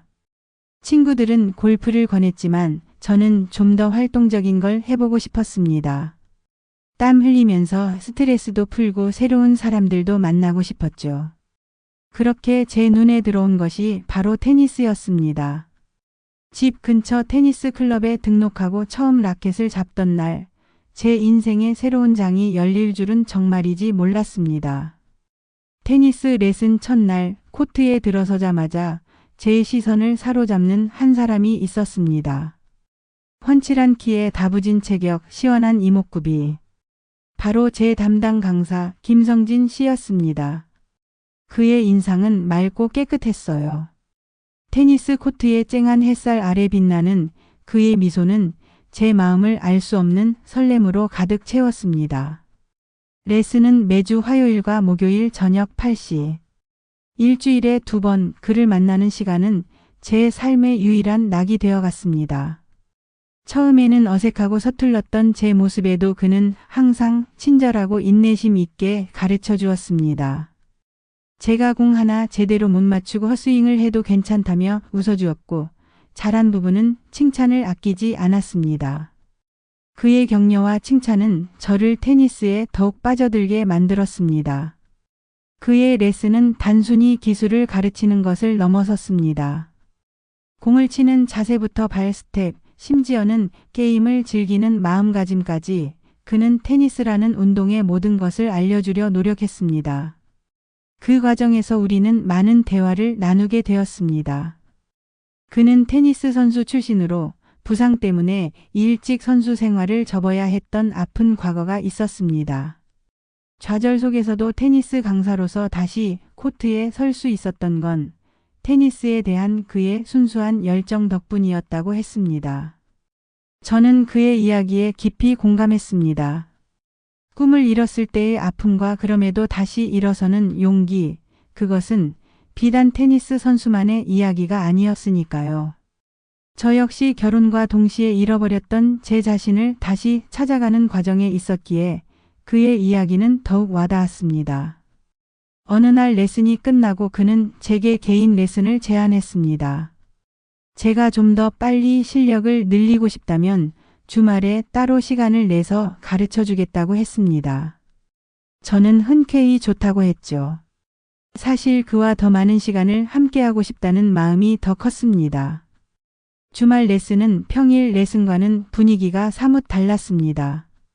좀 더 편안하고 개인적인 대화를 나눌 수 있는 시간이 많아졌습니다. 테니스 기술을 가르쳐 주면서도 그는 제게 개인적인 질문들을 던지기 시작했습니다. 좋아하는 음식, 취미, 가족 이야기까지. 저 역시 그의 일상에 대해 묻기 시작했습니다. 그는 부모님과 함께 살고 있으며 형은 결혼해서 따로 산다고 했습니다. 아직 결혼 생각은 없고 테니스 강사로서 안정적인 기반을 다지고 싶다고 말했습니다. 그의 눈빛은 흔들림 없이 진지했습니다. 어느덧 2달이라는 시간이 흘렀습니다. 제 테니스 실력은 놀랍도록 향상되었습니다. 하지만 그보다 더 놀라운 것은 제 마음속에 피어나고 있는 알 수 없는 감정들이었습니다.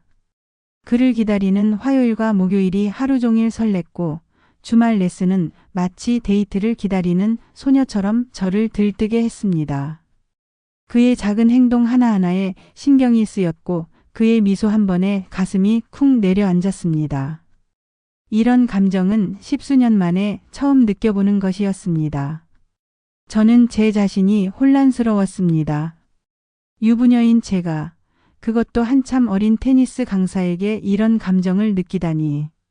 죄책감과 동시에 걷잡을 수 없이 커져가는 감정 앞에서 저는 갈피를 잡을 수 없었습니다. 어느 날 김성진 씨가 레슨이 끝나고 제게 말했습니다. 저녁 식사를 같이 하자고요. 갑작스러운 제안에 심장이 쿵 내려앉았습니다. 망설여졌지만 그의 눈빛을 보니 거절할 수가 없었습니다. 그는 제가 평소 좋아하는 한식집으로 저를 데려갔습니다. 식사를 하면서 우리는 더욱 깊은 대화를 나눴습니다. 그는 제가 테니스를 배우는 과정에서 얼마나 열정적이고 긍정적인 에너지를 가졌는지 이야기해 주었습니다. 그 말을 듣는 순간 저는 오랜만에 제 자신이 특별하게 느껴졌습니다. 남편은 제가 뭘 하든 무관심했고 아이는 제 잔소리에만 반응할 뿐이었습니다. 그런데 그는 저를 알아봐 주었고 저의 빛나는 면을 발견해 주었습니다. 그날 밤 술을 한두 잔 마시면서 분위기는 더욱 무르익었습니다. 우리는 마치 오래된 연인처럼 자연스럽게 이야기를 나눴습니다. 그의 이야기에 웃고 제 이야기에 귀 기울여주는 그의 모습에서 저는 말로 표현할 수 없는 편안함과 안정감을 느꼈습니다. 밤이 깊어갈수록 그는 제 손을 잡는 횟수가 늘어났고 제 어깨에 팔을 올리기도 했습니다. 그의 손길이 닿을 때마다 온몸에 전기가 오르는 듯한 짜릿함과 동시에 아찔한 죄책감이 몰려왔습니다. 하지만 이미 이성을 붙잡고 있기에는 제 마음이 너무나도 흔들리고 있었습니다. 술자리가 끝나고 그는 저를 집까지 데려다 주었습니다. 아파트 입구에 도착했을 때 그는 차에서 내리지 않고 저를 가만히 바라보았습니다. 그리고 조용히 말했습니다. 누나, 제가 누나를 너무 좋아해요. 그 말을 듣는 순간 제 심장이 멈추는 줄 알았습니다. 저 역시 그를 좋아하고 있다는 것을 알았지만 그에게서 직접 고백을 들으니 모든 것이 현실이 되는 것 같았습니다. 저는 아무 말도 할 수 없었습니다. 그저 눈물만 흘렀습니다. 그는 제 눈물을 닦아주며 저를 안아주었습니다. 그의 품은 따뜻했고 그의 체향은 저를 더욱 아득하게 만들었습니다. 그날 밤 저는 그의 품에서 한참을 울었습니다. 그리고 저 역시 그에게 고백했습니다. 성진 씨, 저도 성진 씨를 좋아해요. 그 고백 이후 우리는 돌이킬 수 없는 강을 건너고 말았습니다. 우리는 마치 불에 뛰어드는 불나방처럼 서로에게 빠져들었습니다. 낮에는 평범한 강사와 수강생으로, 밤에는 뜨거운 연인으로 변했습니다. 우리는 주로 그가 사는 오피스텔에서 만났습니다. 그의 오피스텔은 작고 아늑했습니다. 그곳에서 우리는 세상의 모든 시선에서 벗어나 온전히 우리 둘만의 시간을 보낼 수 있었습니다. 처음에는 죄책감과 불안함이 저를 짓눌렀습니다. 남편에 대한 미안함, 아이에게 미안한 마음, 그리고 세상의 손가락질에 대한 두려움. 하지만 김성진 씨와 함께하는 시간은 이 모든 것을 잊게 해주었습니다. 그는 저에게 한 번도 느껴보지 못한 감정들을 선물해 주었습니다. 제 이름을 부르는 그의 다정한 목소리, 저를 바라보는 그의 뜨거운 눈빛, 그리고 저를 안아주는 그의 따뜻한 품. 이 모든 것이 저를 다시 살아있게 만들었습니다. 잃어버렸던 저의 자존감과 여성으로서의 매력을 다시 일깨워 주었습니다. 그와 함께 있으면 저는 제가 42살의 유부녀라는 사실을 잊었습니다. 마치 20대 때의 풋풋한 연애를 하는 것처럼 설레고 즐거웠습니다. 우리는 손을 잡고 밤거리를 걷기도 하고 심야 영화를 보기도 했습니다. 남들 눈에 띌까 조마조마했지만 그 스릴마저도 짜릿하게 느껴졌습니다. 한 번은 공원에서 데이트를 하다가 남편의 지인을 만날 뻔한 아찔한 순간도 있었습니다. 성진 씨는 재치 있게 상황을 모면했고 우리는 아무 일 없다는 듯 헤어졌지만 그날 이후 저는 더욱 조심스러워졌습니다. 우리의 관계가 언제든 들통날 수 있다는 불안감이 저를 짓눌렀습니다. 한 달, 두 달 시간이 흐를수록 우리의 관계는 더욱 깊어졌습니다. 저는 김성진 씨에게 완전히 빠져들었고 그 역시 저를 깊이 사랑하고 있다는 것을 느낄 수 있었습니다. 하지만 현실은 냉혹했습니다. 저는 유부녀였고 그는 저보다 한참 어린 미혼의 남자였습니다. 우리는 결코 평범한 연인이 될 수 없다는 사실이 저를 고통스럽게 만들었습니다. 어느 날 김성진 씨가 제게 물었습니다. 누나는 저랑 계속 이렇게 지낼 건가요? 그 질문에 저는 아무 말도 할 수 없었습니다. 저는 그와 헤어지고 싶지 않았지만 그렇다고 해서 남편과 이혼하고 그와 새로운 시작을 할 용기도 없었습니다. 저는 혼란스러웠습니다. 이대로 가다가는 언젠가 파국을 맞이할 것이라는 것을 알았지만 멈출 수가 없었습니다. 그때부터 우리는 자주 다투기 시작했습니다. 그는 저에게 더 이상 숨어서 만나지 말고 당당하게 만나자고 요구했습니다. 저는 그의 마음을 이해했지만 현실적인 문제들이 저의 발목을 잡았습니다. 아들, 남편, 그리고 주변 사람들의 시선. 이 모든 것을 감당할 자신이 없었습니다. 저는 그에게 시간을 달라고 부탁했지만 그는 저의 망설임에 지쳐갔습니다. 가장 큰 갈등은 그의 부모님 문제였습니다. 그는 부모님께 저의 존재를 알리고 싶어 했습니다. 언젠가는 결혼까지 생각해야 한다며 저희 관계를 더 이상 숨기고 싶지 않다고 말했습니다. 저는 그의 말에 충격을 받았습니다. 저는 그저 그와 짧은 연애를 하고 싶은 것이었지 모든 것을 버리고 새로운 삶을 시작할 용기는 없었습니다. 저는 그에게 화를 냈습니다. 우리가 시작할 때부터 이런 관계가 될 수 없다는 것을 알았으면서 왜 이제 와서 이런 말을 하냐고요. 그는 저에게 진심으로 사랑한다고 저 없이는 살 수 없다고 말했습니다. 저는 그의 진심을 알았지만 그 진심이 너무나도 저를 힘들게 했습니다. 결국 우리는 헤어졌습니다. 그의 부모님은 아들이 유부녀와 만난다는 사실에 크게 반대했고 그는 부모님과의 갈등 속에서 힘들어했습니다. 저는 그에게 더 이상 상처를 주고 싶지 않았습니다. 저 때문에 그의 앞날이 막히는 것을 원치 않았습니다. 그래서 저는 그에게 이별을 고했습니다. 그는 저를 붙잡았지만 저는 단호했습니다. 우리의 관계는 여기까지라고 이것이 서로에게 가장 좋은 길이라고 말했습니다. 헤어진 후 저는 매일 밤을 눈물로 지새웠습니다. 그와 함께했던 모든 순간들이 꿈처럼 아련했고 그의 빈자리는 너무나도 컸습니다. 제 삶은 다시 회색빛으로 변했습니다. 테니스 라켓을 잡을 때마다 그의 얼굴이 아른거렸고 그의 목소리가 귓가에 맴돌았습니다. 저는 다시 우울감에 빠져들었습니다. 먹지도 못하고 잠도 못 잤습니다. 제 모습은 말이 아니었습니다. 남편은 제가 왜 그렇게 힘들어하는지 알지 못했습니다. 그저 제가 테니스에 재미를 잃은 줄 알았을 뿐이었죠. 남편의 무심함은 저를 더욱 고통스럽게 만들었습니다. 저는 그에게 제 마음을 털어놓고 싶었지만 그럴 수 없었습니다. 제가 저지른 일은 저 혼자 감당해야 할 몫이었습니다. 한 달, 두 달 시간이 흘러도 김성진 씨는 잊히지 않았습니다. 오히려 시간이 지날수록 그의 존재는 더욱 선명해졌습니다. 저는 그에게 연락하고 싶은 충동을 수없이 느꼈지만 꾹 참았습니다. 그러던 어느 날 뜻밖의 연락이 왔습니다. 김성진 씨였습니다.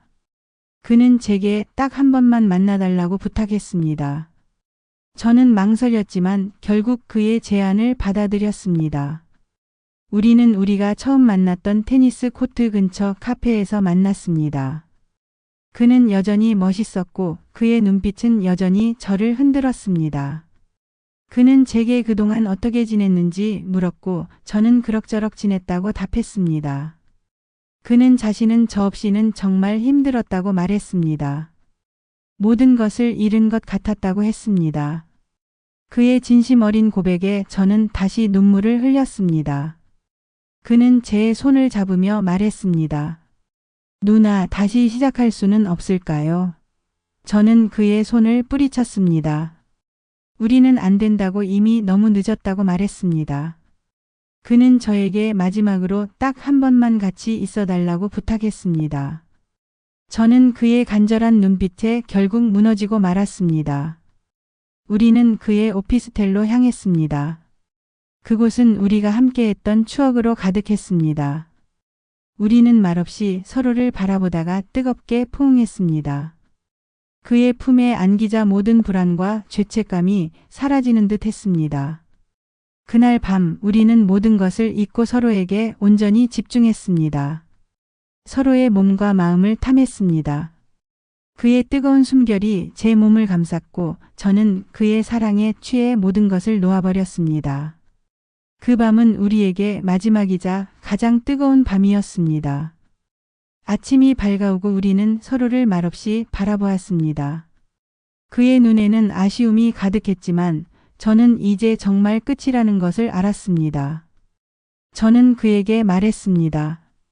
성진 씨, 우리 이제 정말 헤어져야 해요. 이것이 서로에게 가장 좋은 길이에요. 그는 제 말을 듣고 고개를 끄덕였습니다.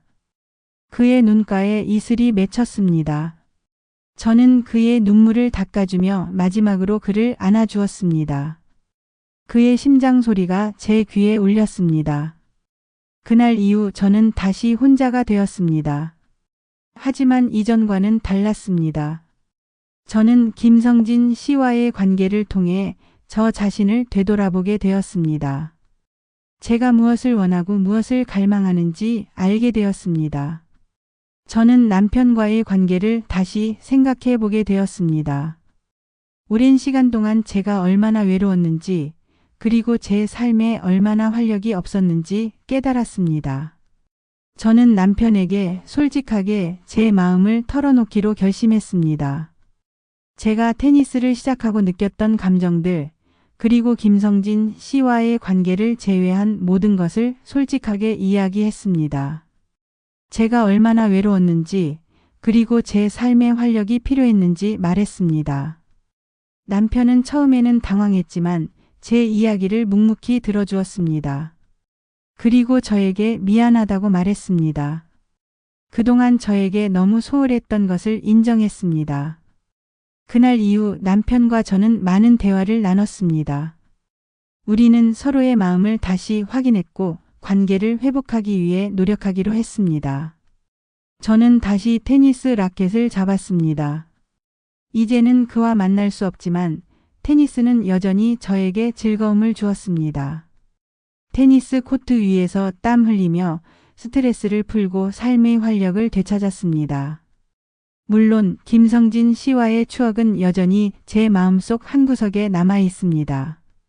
그는 제 인생에 뜨거운 불꽃을 지펴준 사람이었습니다. 그와의 만남은 저에게 아픔과 혼란을 주었지만 동시에 저를 성장하게 했습니다. 저는 그를 통해 저 자신을 더 깊이 이해하게 되었고 제 삶의 진정한 의미를 찾아가는 과정을 시작하게 되었습니다. 여러분, 제 이야기가 어떻게 들리셨나요? 저는 한때 금지된 사랑에 빠져 흔들렸습니다. 하지만 그 아픔 속에서 저는 저 자신을 찾아냈고 새로운 삶을 시작할 용기를 얻었습니다. 여러분의 삶에는 어떤 불꽃이 피어나고 있나요? 혹시 잊고 살았던 열정이나 설렘이 있다면 과감하게 다시 시작해보는 건 어떨까요? 제 이름은 박미수. 올해 68, 평생을 자식 뒷바라지에 남편 내조하며 살아온 평범한 여자입니다. 제 삶은 잔잔한 호수 같았어요. 큰 파도도 없었고 그렇다고 짜릿한 물결도 없었죠. 그저 그렇게 흘러가는 물처럼 시간의 강물에 몸을 맡긴 채 살았다고나 할까요? 하지만 제 마음속에는 늘 채워지지 않는 어떤 갈증이 있었습니다. 젊은 날 꿈 많던 처녀 시절에 저는 어디로 가버린 걸까요? 영화배우를 꿈꿨고 화려한 무대를 상상했던 박미숙은 결혼과 동시에 사라졌습니다. 대신 그 자리를 채운 건 억척스러운 아내이자 엄마의 역할이었죠. 그리고 그 역할에 너무나 충실했던 나머지 제 자신은 잃어버린 채 살았다는 걸 너무 늦게 깨달았습니다. 남편 김성훈 씨는 무뚝뚝한 사람이었습니다. 술 좋아하고 친구 좋아하는 전형적인 경상도 남자였죠. 사랑한다는 말 한마디 없었고 기념일도 몰랐습니다. 그저 가족의 생계를 책임지는 것이 자신의 의무라고 생각하는 사람이었어요. 저도 그런 남편에게 기대하는 마음을 접은 지 오래였습니다. 그저 서로에게 큰 문제 없이 각자의 자리에서 자기 역할만 잘 해주면 되는 거라고 생각했죠. 그렇게 40년 가까운 세월을 살아왔습니다. 자식들은 잘 자랐습니다. 아들은 대기업에 다니고 딸은 유능한 디자이너가 되었죠. 이제 그들 나름의 삶을 살아가고 있으니 저는 제 할 일을 다 했다고 생각했습니다. 그런데 이상하게도 마음 한구석이 텅 비어버린 것 같았습니다. 자식들이 떠난 텅 빈 집에서 남편의 코 고는 소리만 들리는 밤이면 저는 이유 모를 외로움에 시달렸습니다. 이대로 늙어 죽을 때까지 이렇게 살아야 하는 걸까 하는 생각에 잠 못 이루는 밤이 많아졌습니다. 그러다 우연히, 정말 우연히 김진성 씨를 만났습니다. 동네 작은 갤러리 카페에서 열린 그림 감상 모임에서였죠. 백발이 성성한 나이에도 불구하고 그의 눈빛은 맑고 총명했습니다. 인자한 미소와 따뜻한 말씨는 제 마음을 움직였습니다. 그는 저와는 달리 평생을 예술에 몸담았던 사람이었습니다. 작은 화실을 운영하며 그림을 그렸고 젊은 시절에는 제법 이름도 날렸다고 했습니다. 모임이 끝난 후 저는 용기를 내어 그에게 말을 걸었습니다. 무슨 이야기를 했는지 정확히 기억나지는 않습니다. 그저 그의 목소리를 듣고 싶었고 그의 눈을 마주하고 싶었던 것 같습니다. 김진성 씨는 제 이야기를 진심으로 들어주었습니다. 제 젊은 날의 꿈을 이야기하자 그는 고개를 끄덕이며 공감해 주었습니다. 그때 제 가슴 속에서 잊고 지냈던 어떤 불꽃이 다시 피어나는 것을 느꼈습니다. 그 이후로 우리는 갤러리 카페에서 자주 마주쳤습니다. 함께 커피를 마시고 그림에 대한 이야기를 나누었습니다. 그는 제게 잃어버렸던 저를 찾아주었습니다. 그의 눈빛 속에서 저는 다시 20살의 박미숙이 되는 듯 했습니다. 오랜만에 설렘이라는 감정을 느끼자 저는 제 자신이 낯설게 느껴졌습니다. 이 나이에 이게 무슨 짓인가 싶으면서도 이 감정을 외면할 수가 없었습니다. 어느 날 김진성 씨가 제게 조심스럽게 물었습니다.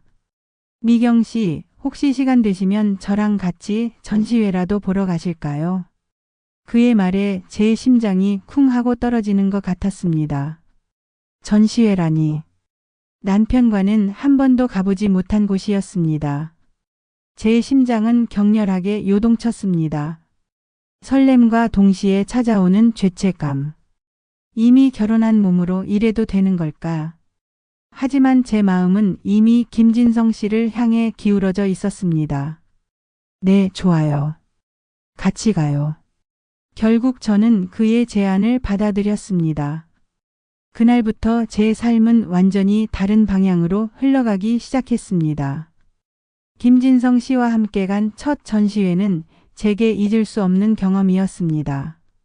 그림을 보면서 그는 제게 작품에 얽힌 이야기를 들려주었습니다. 그의 목소리는 나지막했지만 그 안에 담긴 열정은 저를 매료시켰습니다. 그는 제게 예술의 아름다움을 다시금 일깨워 주었고 세상에는 제가 알지 못했던 아름다운 것들이 너무나 많다는 것을 알려주었습니다. 그날 이후 우리는 더욱 자주 만났습니다. 갤러리 카페가 아닌 한적한 레스토랑에서 만나 식사를 하고 서로의 이야기를 나누었습니다. 그는 저의 오랜 친구이자 때로는 제가 미처 깨닫지 못했던 제 내면을 들여다봐 주는 사람이었습니다. 저는 그에게 제 삶의 모든 것을 털어놓았습니다. 남편과의 관계에서 느꼈던 외로움, 자식들에게 말하지 못했던 속상함, 그리고 사라진 꿈에 대한 아쉬움까지도요. 김진성 씨는 제 이야기를 말없이 들어주었고 때로는 따뜻한 위로의 말을 건네주었습니다. 그의 존재는 제 삶의 한 줄기 빛과 같았습니다. 그러다 우리는 조금 더 깊은 관계로 접어들었습니다. 김진성 씨가 저를 그의 화실로 초대했습니다. 작은 화실 안은 그의 손때 묻은 그림 도구들과 작업 중인 그림들로 가득했습니다. 그는 제게 자신의 그림들을 보여주었습니다. 그의 그림 속에는 그의 삶이, 그의 철학이 고스란히 담겨 있었습니다. 저는 그의 그림을 보면서 그가 얼마나 섬세하고 깊은 영혼을 가진 사람인지 다시 한번 깨달았습니다. 그날 우리는 그림 이야기를 하다가 자연스럽게 서로의 손을 잡았습니다. 그의 따뜻한 손길이 제 손을 감싸자 온몸에 전류가 흐르는 듯 했습니다. 오랜만에 느껴보는 이 감각에 저도 모르게 눈을 감았습니다. 그 순간 저는 모든 것을 잊고 싶었습니다. 남편도 자식들도 세상의 시선도. 그저 이 순간 이 사람과 함께하고 싶다는 강렬한 욕망에 사로잡혔습니다. 김진성 씨는 제 눈을 지그시 바라보며 말했습니다. 미경 씨, 저는 당신을 처음 봤을 때부터 뭔가 특별한 느낌을 받았어요. 어쩌면 우리는 아주 오래전부터 인연이었을지도 모른다는 생각마저 듭니다. 그의 고백에 제 심장은 미친 듯이 뛰었습니다. 저 역시 그와 같은 마음이었으니까요. 우리는 서로의 눈빛 속에서 같은 감정을 확인했습니다. 그리고 그날 우리는 뜨거운 하룻밤을 보냈습니다. 처음에는 망설였습니다. 죄책감이 저를 덮쳤고 이 모든 것이 잘못된 길이라는 생각이 들었습니다. 하지만 김진성 씨의 따뜻한 품에 안기자 저는 모든 것을 잊었습니다. 그의 입술이 제 입술에 닿았을 때 저는 잃어버린 줄 알았던 제 젊음의 열정을 다시금 느꼈습니다. 그의 손길은 부드러웠고 그의 숨결은 뜨거웠습니다. 우리는 서로에게 위로가 되었고 오랜 시간 메말랐던 감정의 샘을 다시금 채워주었습니다. 그 밤은 제게 황혼 로맨스의 시작을 알리는 잊을 수 없는 밤이었습니다. 다음 날 아침 우리는 서로의 얼굴을 마주보며 미소 지었습니다. 어색함보다는 따뜻함과 편안함이 공간을 가득 채웠습니다. 김진성 씨는 제 머리를 쓰다듬으며 말했습니다. 미경 씨, 우리 앞으로도 계속 만나요. 당신과 함께라면 제 남은 인생이 행복할 것 같습니다.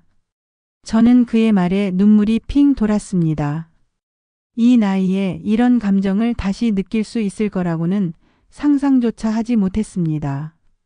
김진성 씨와의 만남은 제 삶의 활력소가 되었습니다. 매일 아침 눈을 뜨는 것이 즐거웠고 그의 연락을 기다리는 시간이 행복했습니다. 하지만 동시에 제 마음속에는 늘 불안감과 죄책감이 그림자처럼 따라다녔습니다. 남편에게는 거짓말을 해야 했고 자식들에게는 들킬까 봐 노심초사했습니다. 저는 김진성 씨와의 관계를 철저히 비밀에 붙였습니다. 그는 저에게 소중한 사람이었지만 세상의 시선은 너무나도 가혹하다는 것을 알고 있었기 때문입니다.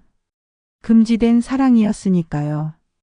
갈등은 예상치 못한 곳에서 시작되었습니다.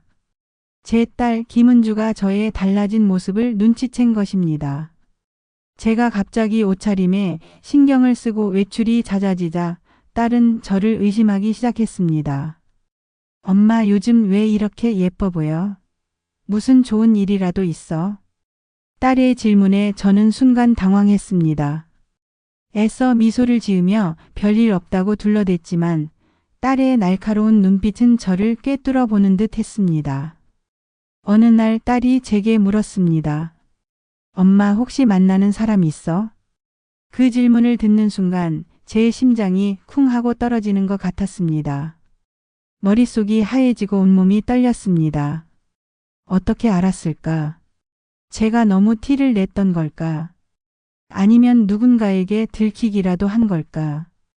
저는 아무 말도 할 수 없었습니다. 딸은 제 침묵을 긍정으로 받아들인 듯 했습니다. 엄마 아무리 그래도 그렇지. 아빠도 있는데 어떻게 다른 사람을 만날 생각을 해? 엄마 실망이야. 딸의 비난에 저는 고개를 들 수 없었습니다. 죄책감과 동시에 억울함이 치밀어 올랐습니다. 제가 외로웠던 시간들은 누가 알아줄까요? 저 역시 행복하게 살고 싶었을 뿐인데. 하지만 딸의 눈에는 그저 바람 피우는 엄마로 보일 뿐이었습니다. 딸은 남편에게 이 사실을 알리겠다고 협박했습니다. 저는 딸에게 애원했습니다. 은주야, 제발 아빠한테는 말하지 마. 엄마가 잘못했어. 다신 안 그럴게. 제발 한 번만 용서해줘. 딸은 냉정했습니다. 엄마 후회해도 소용없어. 아빠는 엄마가 이럴 줄은 꿈에도 생각 못할 거야. 결국 딸은 남편에게 모든 사실을 폭로했습니다. 제 삶은 한순간에 산산조각이 났습니다. 남편은 충격으로 말을 잃었습니다. 그의 얼굴에는 분노와 배신감, 그리고 이루 말할 수 없는 슬픔이 뒤섞여 있었습니다. 그는 저에게 아무 말도 하지 않았습니다. 그저 제 존재를 부정하는 듯 저를 투명인간 취급했습니다. 40년 가까이 함께 살아온 부부 사이에 차가운 벽이 세워졌습니다. 저는 김진성 씨에게 이 사실을 알렸습니다. 그는 제게 미안하다며 고개를 숙였습니다. 미경 씨, 나 때문에 당신이 이렇게 힘든 시간을 보내게 해서 정말 미안합니다. 하지만 그의 사과에도 제 마음은 진정되지 않았습니다. 저는 모든 것을 포기하고 싶었습니다. 이 관계를 끝내야 할까? 아니면 모든 것을 걸고 이 사랑을 지켜야 할까? 혼란스러움 속에서 저는 매일 밤을 눈물로 지새웠습니다. 남편 김성훈 씨는 저에게 한마디도 하지 않았습니다. 침묵은 칼날보다 더 아팠습니다. 매일 밤 같은 침대에 누워도 우리는 서로 다른 세상을 사는 사람 같았습니다. 아침 식탁도 지옥 같았습니다. 저는 그의 눈을 마주할 수 없었고 그는 저를 없는 사람 취급했습니다. 밥을 먹는 내내 정적만 흘렀습니다. 딸 김은주는 저를 냉랭하게 대했고 아들 김진성, 그의 이름은 김진성 씨와 같습니다. 우연의 일치였지만 제게는 씁쓸한 농담 같았습니다. 은 그저 상황을 외면했습니다. 가족이라는 울타리 안에서 저는 철저히 혼자가 되었습니다. 며칠 밤낮을 고민한 끝에 저는 김진성 씨를 만났습니다. 그의 얼굴에도 그림자가 드리워져 있었습니다. 그는 저를 보자마자 깊은 한숨을 내쉬었습니다. 미경 씨, 어떻게 할까요? 이대로는 안 될 것 같습니다. 당신도 나 때문에 너무 힘들어하고 나도 당신에게 짐이 되는 것 같아 괴롭습니다. 저는 그의 눈을 똑바로 바라보며 말했습니다. 진성 씨, 저는 후회하지 않아요. 진성 씨를 만난 순간부터 제 삶은 다시 살아났으니까요. 하지만 지금 상황은 너무나도 참담합니다. 저는 제 가족을 이렇게까지 힘들게 하고 싶지 않았어요. 김진성 씨는 제 손을 잡았습니다. 그의 손은 따뜻했지만 그 온기 속에서 우리는 서로의 불안감을 느꼈습니다. 미경 씨, 저는 당신을 포기하고 싶지 않습니다. 하지만 당신의 행복이 더 중요합니다. 당신이 원한다면 저는 이 관계를 정리할게요. 그의 말에 저는 눈물이 왈칵 쏟아졌습니다. 이 사람을 잃고 싶지 않았습니다. 저를 이해해주고 저를 다시 살아나게 해준 유일한 사람이었습니다. 하지만 제 가족들의 얼굴이 떠올랐습니다. 그들의 고통을 외면할 수는 없었습니다. 저는 결국 김진성 씨에게 이별을 고했습니다. 진성 씨, 미안해요. 우리 이제 그만 만나요. 이대로는 너무 힘들어요. 그의 얼굴에는 깊은 슬픔이 스쳐 지나갔습니다. 그는 제 손을 놓지 못하고 한참을 머뭇거렸습니다. 미경 씨, 정말 괜찮으시겠어요? 후회하지 않을 자신 있습니까? 저는 애써 미소를 지으며 고개를 끄덕였습니다. 네, 괜찮아요. 이게 맞는 것 같아요. 하지만 제 마음은 갈기갈기 찢어지는 듯 했습니다. 그와의 이별은 제 삶의 일부가 뜯겨나가는 듯한 고통이었습니다. 사랑하지만 헤어져야 하는 현실은 잔인했습니다. 노년의 사랑이 이렇게나 아플 줄은 몰랐습니다. 그와 헤어진 후 저는 다시 텅 빈 일상으로 돌아왔습니다. 남편과의 관계는 여전히 냉랭했고 딸은 저를 멀리했습니다. 아들은 아무 말 없이 저를 피했습니다. 집은 더 이상 제가 편히 쉴 수 있는 공간이 아니었습니다. 저는 깊은 외로움에 빠져들었습니다. 김진성 씨가 없는 삶은 무미건조했고 제 삶의 모든 색깔이 사라진 듯 했습니다. 그러던 어느 날 남편이 제게 말했습니다. 그의 목소리는 차가웠지만 그 안에는 억눌린 감정들이 담겨 있었습니다. 당신, 우리 이혼합시다. 그의 말에 저는 아무 말도 할 수 없었습니다. 예상했던 일이었지만 막상 그의 입에서 그 말이 나오자 온몸에 힘이 쭉 빠지는 것 같았습니다. 40년을 함께 살아온 남편과의 관계가 이렇게 허무하게 끝나는구나 하는 생각에 눈물이 흘렀습니다. 저는 남편에게 잘못을 빌었습니다. 진심으로 후회했습니다. 하지만 이미 늦은 일이었습니다. 남편은 단호했습니다. 당신이 나에게 어떤 상처를 줬는지 아세요? 나는 당신을 더 이상 믿을 수 없습니다. 결국 우리는 황혼 이혼을 선택했습니다. 자식들은 저희의 결정에 큰 충격을 받았습니다. 딸은 저를 원망했고 아들은 저를 이해하지 못했습니다. 제 선택으로 인해 가족 전체가 큰 상처를 입었다는 사실에 저는 가슴이 찢어지는 듯 했습니다. 잃어버린 자신을 찾기 위해 시작했던 불같은 사랑이 결국 저를 나락으로 떨어뜨린 듯 했습니다. 제 인생 이야기는 파국으로 치닫는 듯 보였습니다. 이혼 후 저는 작은 원룸으로 이사했습니다. 40년 넘게 살았던 집을 떠나는 날, 제 발걸음은 천근만근 무거웠습니다. 익숙했던 모든 것이 사라지고 낯선 환경에 홀로 남겨지자 저는 깊은 절망감에 휩싸였습니다.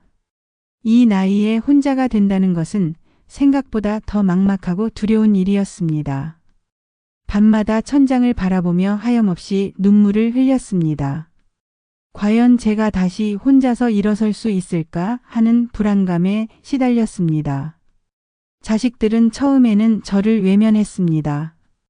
딸 김은주는 저에게 전화를 걸어오지도 않았고 아들 김진성 전 남편과 이름이 같은 아들은 어쩌다 안부 전화를 할 때도 사무적인 말투였습니다. 그들의 차가운 시선은 저를 더욱 아프게 했습니다. 제가 모든 것을 망쳤다는 생각에 밤낮으로 후회했습니다. 김진성 씨와의 불꽃 같던 사랑은 제게 행복을 주었지만 동시에 모든 것을 앗아갔습니다. 하지만 시간이 약이라고 했던가요? 한 달, 두 달 시간이 흐르면서 저는 조금씩 마음을 다잡기 시작했습니다. 아무것도 하지 않고 슬픔에 잠겨 있는 것은 저를 더 나약하게 만들 뿐이라는 것을 깨달았습니다. 저는 다시 갤러리 카페에 나갔습니다. 예전처럼 밝게 웃을 수는 없었지만 사람들과 어울리며 조금씩 활기를 되찾으려 노력했습니다. 어느 날 갤러리 카페에서 만난 이웃 할머니 한 분이 제게 말을 걸어왔습니다. 박경의 할머니였습니다. 그녀는 저와 비슷한 나이였지만 늘 밝고 긍정적이었습니다. 미숙 씨 요즘 얼굴이 많이 편안해 보이네요. 처음에는 많이 힘들어하는 것 같더니 저는 박경희 할머니에게 제 솔직한 심정을 털어놓았습니다. 그녀는 제 이야기를 묵묵히 들어주었고 마지막에는 따뜻한 미소를 지으며 말했습니다. 미숙 씨, 사람이 살다 보면 넘어질 수도 있는 거예요. 중요한 건 다시 일어서는 거죠. 지금부터라도 미숙 씨를 위해 살아보세요. 그동안 너무 자식들과 남편만 바라보고 살았잖아요. 이제는 미숙 씨의 행복한 노후를 위해 살아야 할 때예요. 그녀의 따뜻한 위로는 제 마음을 울렸습니다. 저는 그동안 너무나도 저 자신을 잃어버리고 살았다는 것을 다시금 깨달았습니다. 이제는 정말로 저를 위한 삶을 살아야겠다고 다짐했습니다. 저는 갤러리 카페에서 열리는 드로잉 수업을 듣기 시작했습니다. 어릴 적부터 그림 그리는 것을 좋아했지만 한 번도 제대로 배워본 적은 없었습니다. 연필을 잡고 한 선 한 선 그려 나갈 때마다 제 마음은 평온해졌습니다. 새로운 색깔을 알아가고 제 손으로 직접 만들어낸 결과물을 볼 때마다 뿌듯함을 느꼈습니다. 또한 갤러리 카페에서 열리는 북클럽에 가입했습니다.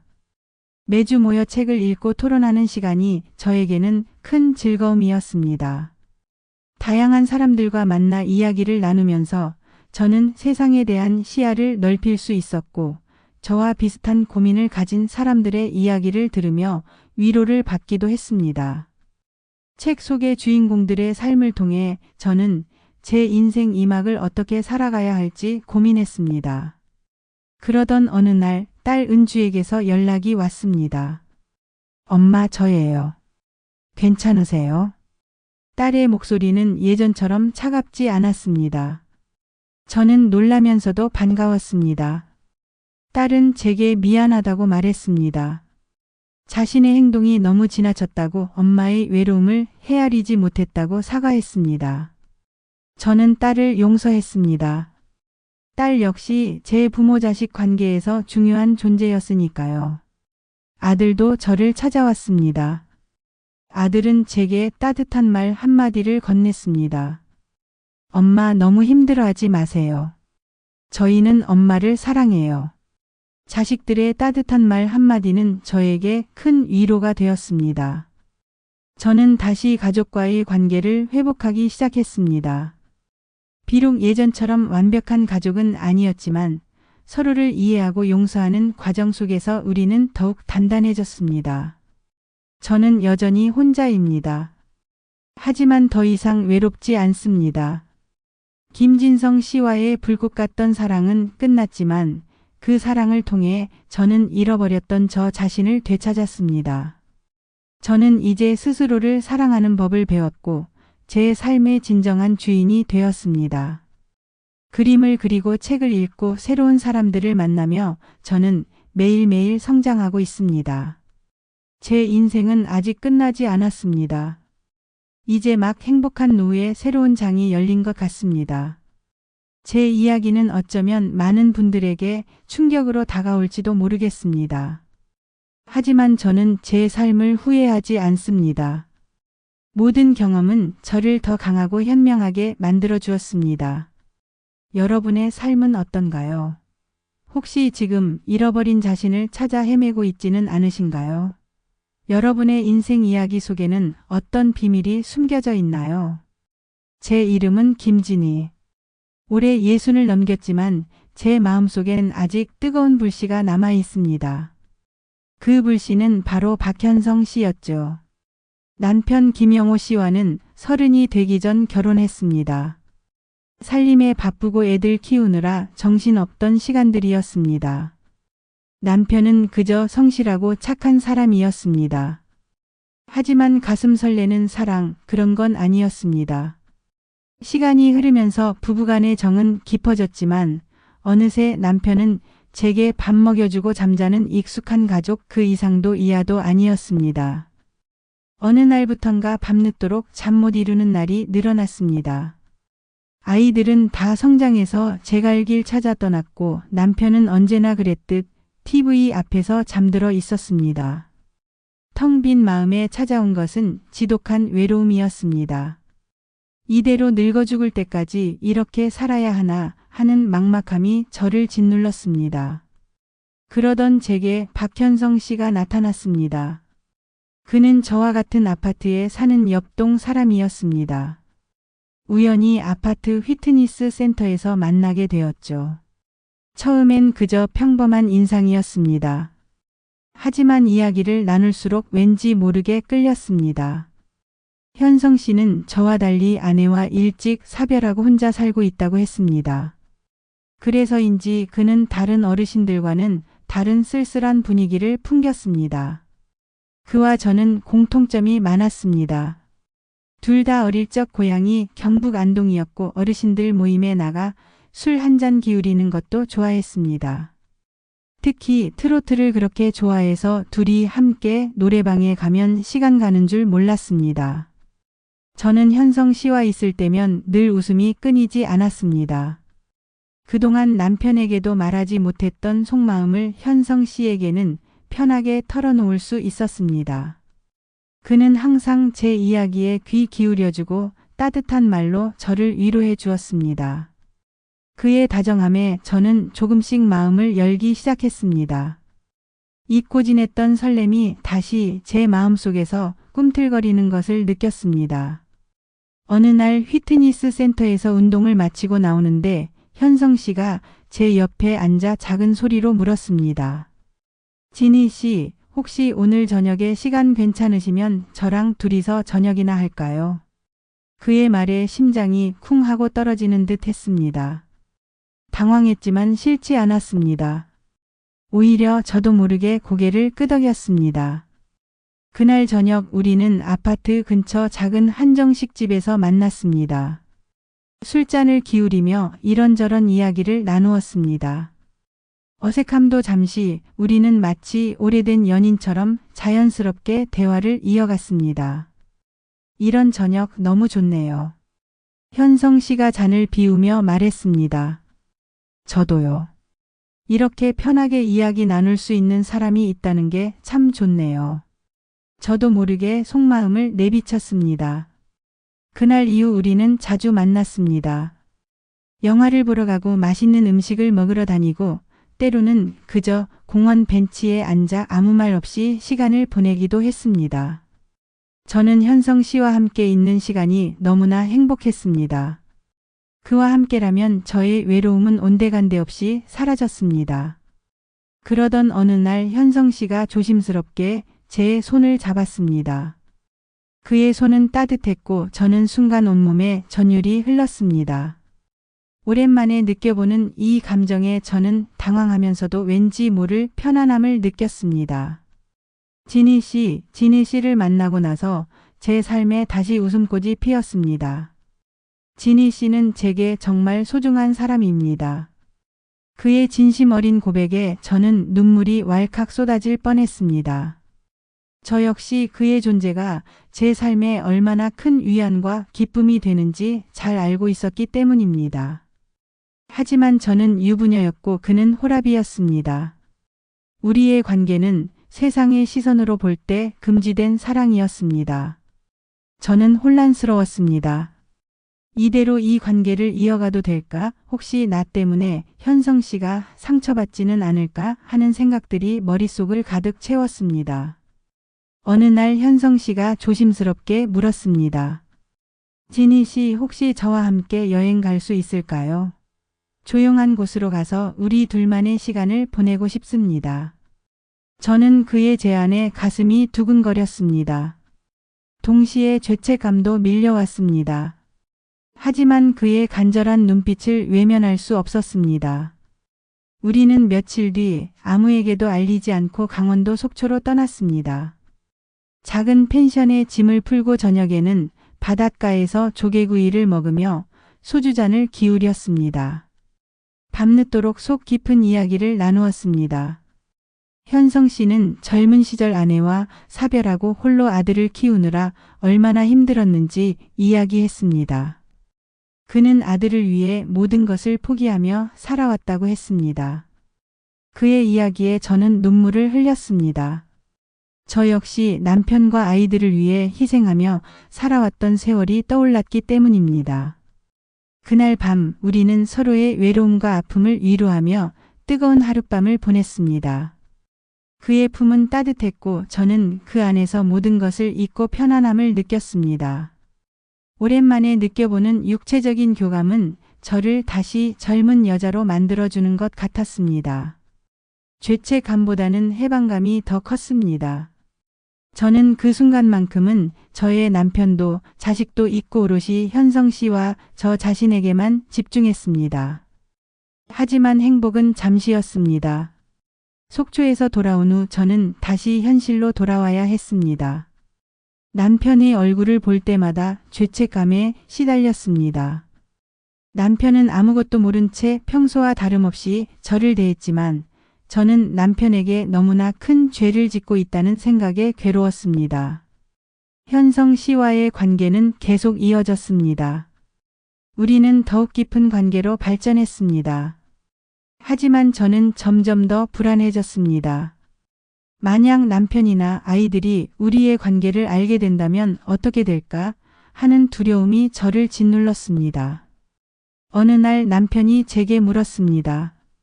요즘 당신 왜 이렇게 밝아졌어? 혹시 좋은 일이라도 있어? 남편의 말에 저는 순간 당황했습니다. 하지만 애써 아무렇지 않은 척 대답했습니다. 무슨 소리야? 그냥 날씨가 좋아서 그런가 보지. 남편은 더 이상 묻지 않았지만 저는 등골이 오싹했습니다. 언젠가 우리의 관계가 발각될지도 모른다는 생각에 저는 밤마다 잠을 이룰 수 없었습니다. 결국 저의 비밀은 발각되고 말았습니다. 어느 날 아들이 퇴근 후 집에 와서 제게 다짜고짜 물었습니다. 엄마, 박현성 아저씨랑 무슨 관계예요? 아들의 말에 저는 심장이 철렁 내려앉았습니다. 아들은 제 휴대폰에서 현성 씨와 제가 주고받은 문자 메시지를 보았다고 했습니다. 저는 아무 말도 할 수 없었습니다. 아들은 분노에 찬 목소리로 저를 다그쳤습니다. 엄마 아빠한테 어떻게 이럴 수 있어요? 아빠는 엄마만 바라보고 살았는데 엄마는 대체 무슨 짓을 한 거예요? 아들의 비난에 저는 고개를 들 수 없었습니다. 남편에게는 차마 말할 수 없었습니다. 아들의 성화에 못 이겨 저는 현성 씨에게 헤어지자고 말했습니다. 현성 씨는 제 말을 듣고 한동안 아무 말도 하지 못했습니다. 그의 눈에는 슬픔이 가득했습니다. 진희 씨, 저도 정말 힘들지만 진희 씨가 원한다면 그렇게 하겠습니다. 하지만 제 마음속엔 항상 진희 씨가 있을 겁니다. 현성 씨의 말에 저는 다시 한번 눈물을 흘렸습니다. 우리는 서로를 붙잡고 한참을 울었습니다. 글을 보내는 것이 너무나 힘들었지만 저는 가족을 지키기 위해 어쩔 수 없는 선택을 해야 했습니다. 현성 씨와 헤어진 후 저는 깊은 우울감에 빠졌습니다. 잠을 잘 수도 밥을 먹을 수도 없었습니다. 제 삶은 다시 외롭고 공허해졌습니다.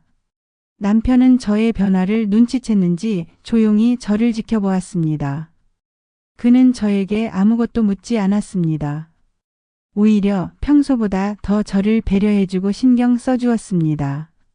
남편의 그런 모습에 저는 더 미안하고 죄스러웠습니다. 어느 날 남편이 제게 말했습니다. 진희 씨, 당신 요즘 많이 힘들어 보여. 혹시 무슨 일 있어? 나한테 이야기해 줄 수 있어? 남편의 따뜻한 말에 저는 결국 모든 것을 털어놓았습니다. 남편은 제 이야기를 듣고 한동안 말이 없었습니다. 저는 남편이 저에게 크게 화를 내거나 비난할 줄 알았습니다. 하지만 남편은 의외로 차분하게 말했습니다. 당신이 외로웠다는 거 나도 어렴풋이 알고 있었어. 내가 당신에게 너무 소홀했나 봐. 미안해. 남편의 말에 저는 더 큰 충격을 받았습니다. 저는 남편이 저를 용서해 줄 것이라고는 상상조차 하지 못했기 때문입니다. 남편은 저를 용서해 주었고 우리는 다시 부부로서의 삶을 시작했습니다. 물론 이전과는 다른 삶이었습니다. 우리는 서로에게 더 솔직해졌고 서로의 마음을 이해하기 위해 노력했습니다. 남편은 저에게 더 많은 시간을 할애했고 저는 남편에게 더 따뜻한 말 한마디라도 건네기 위해 애썼습니다. 시간이 흘러 저는 현성 씨를 완전히 잊지는 못했습니다. 하지만 이제는 그를 향한 감정이 정리되었습니다. 그는 제 삶에 잠시 찾아왔던 뜨거운 불꽃이었지만 저는 그 불꽃을 덮고 다시 저의 자리로 돌아왔습니다. 지금도 가끔 현성 씨의 소식이 궁금해질 때가 있습니다. 잘 지내고 있을까 하는 생각에 마음 한구석이 아려올 때도 있습니다. 하지만 이제는 그의 행복을 빌어줄 수 있게 되었습니다. 저는 가족과 함께하는 소박하지만 평화로운 일상 속에서 행복을 찾으려 합니다. 이젠 더 이상 외롭지 않습니다. 남편과 자식들이 제 곁을 든든하게 지켜주고 있으니까요. 여러분은 어떠신가요? 혹시 제 이야기처럼 외로움 속에서 금지된 사랑에 흔들린 경험이 있으신가요? 혹은 저처럼 삶의 황혼기에 새로운 사랑을 만났지만 현실 앞에서 고민하고 계신 분은 없으신가요? 여러분의 이야기도 듣고 싶습니다.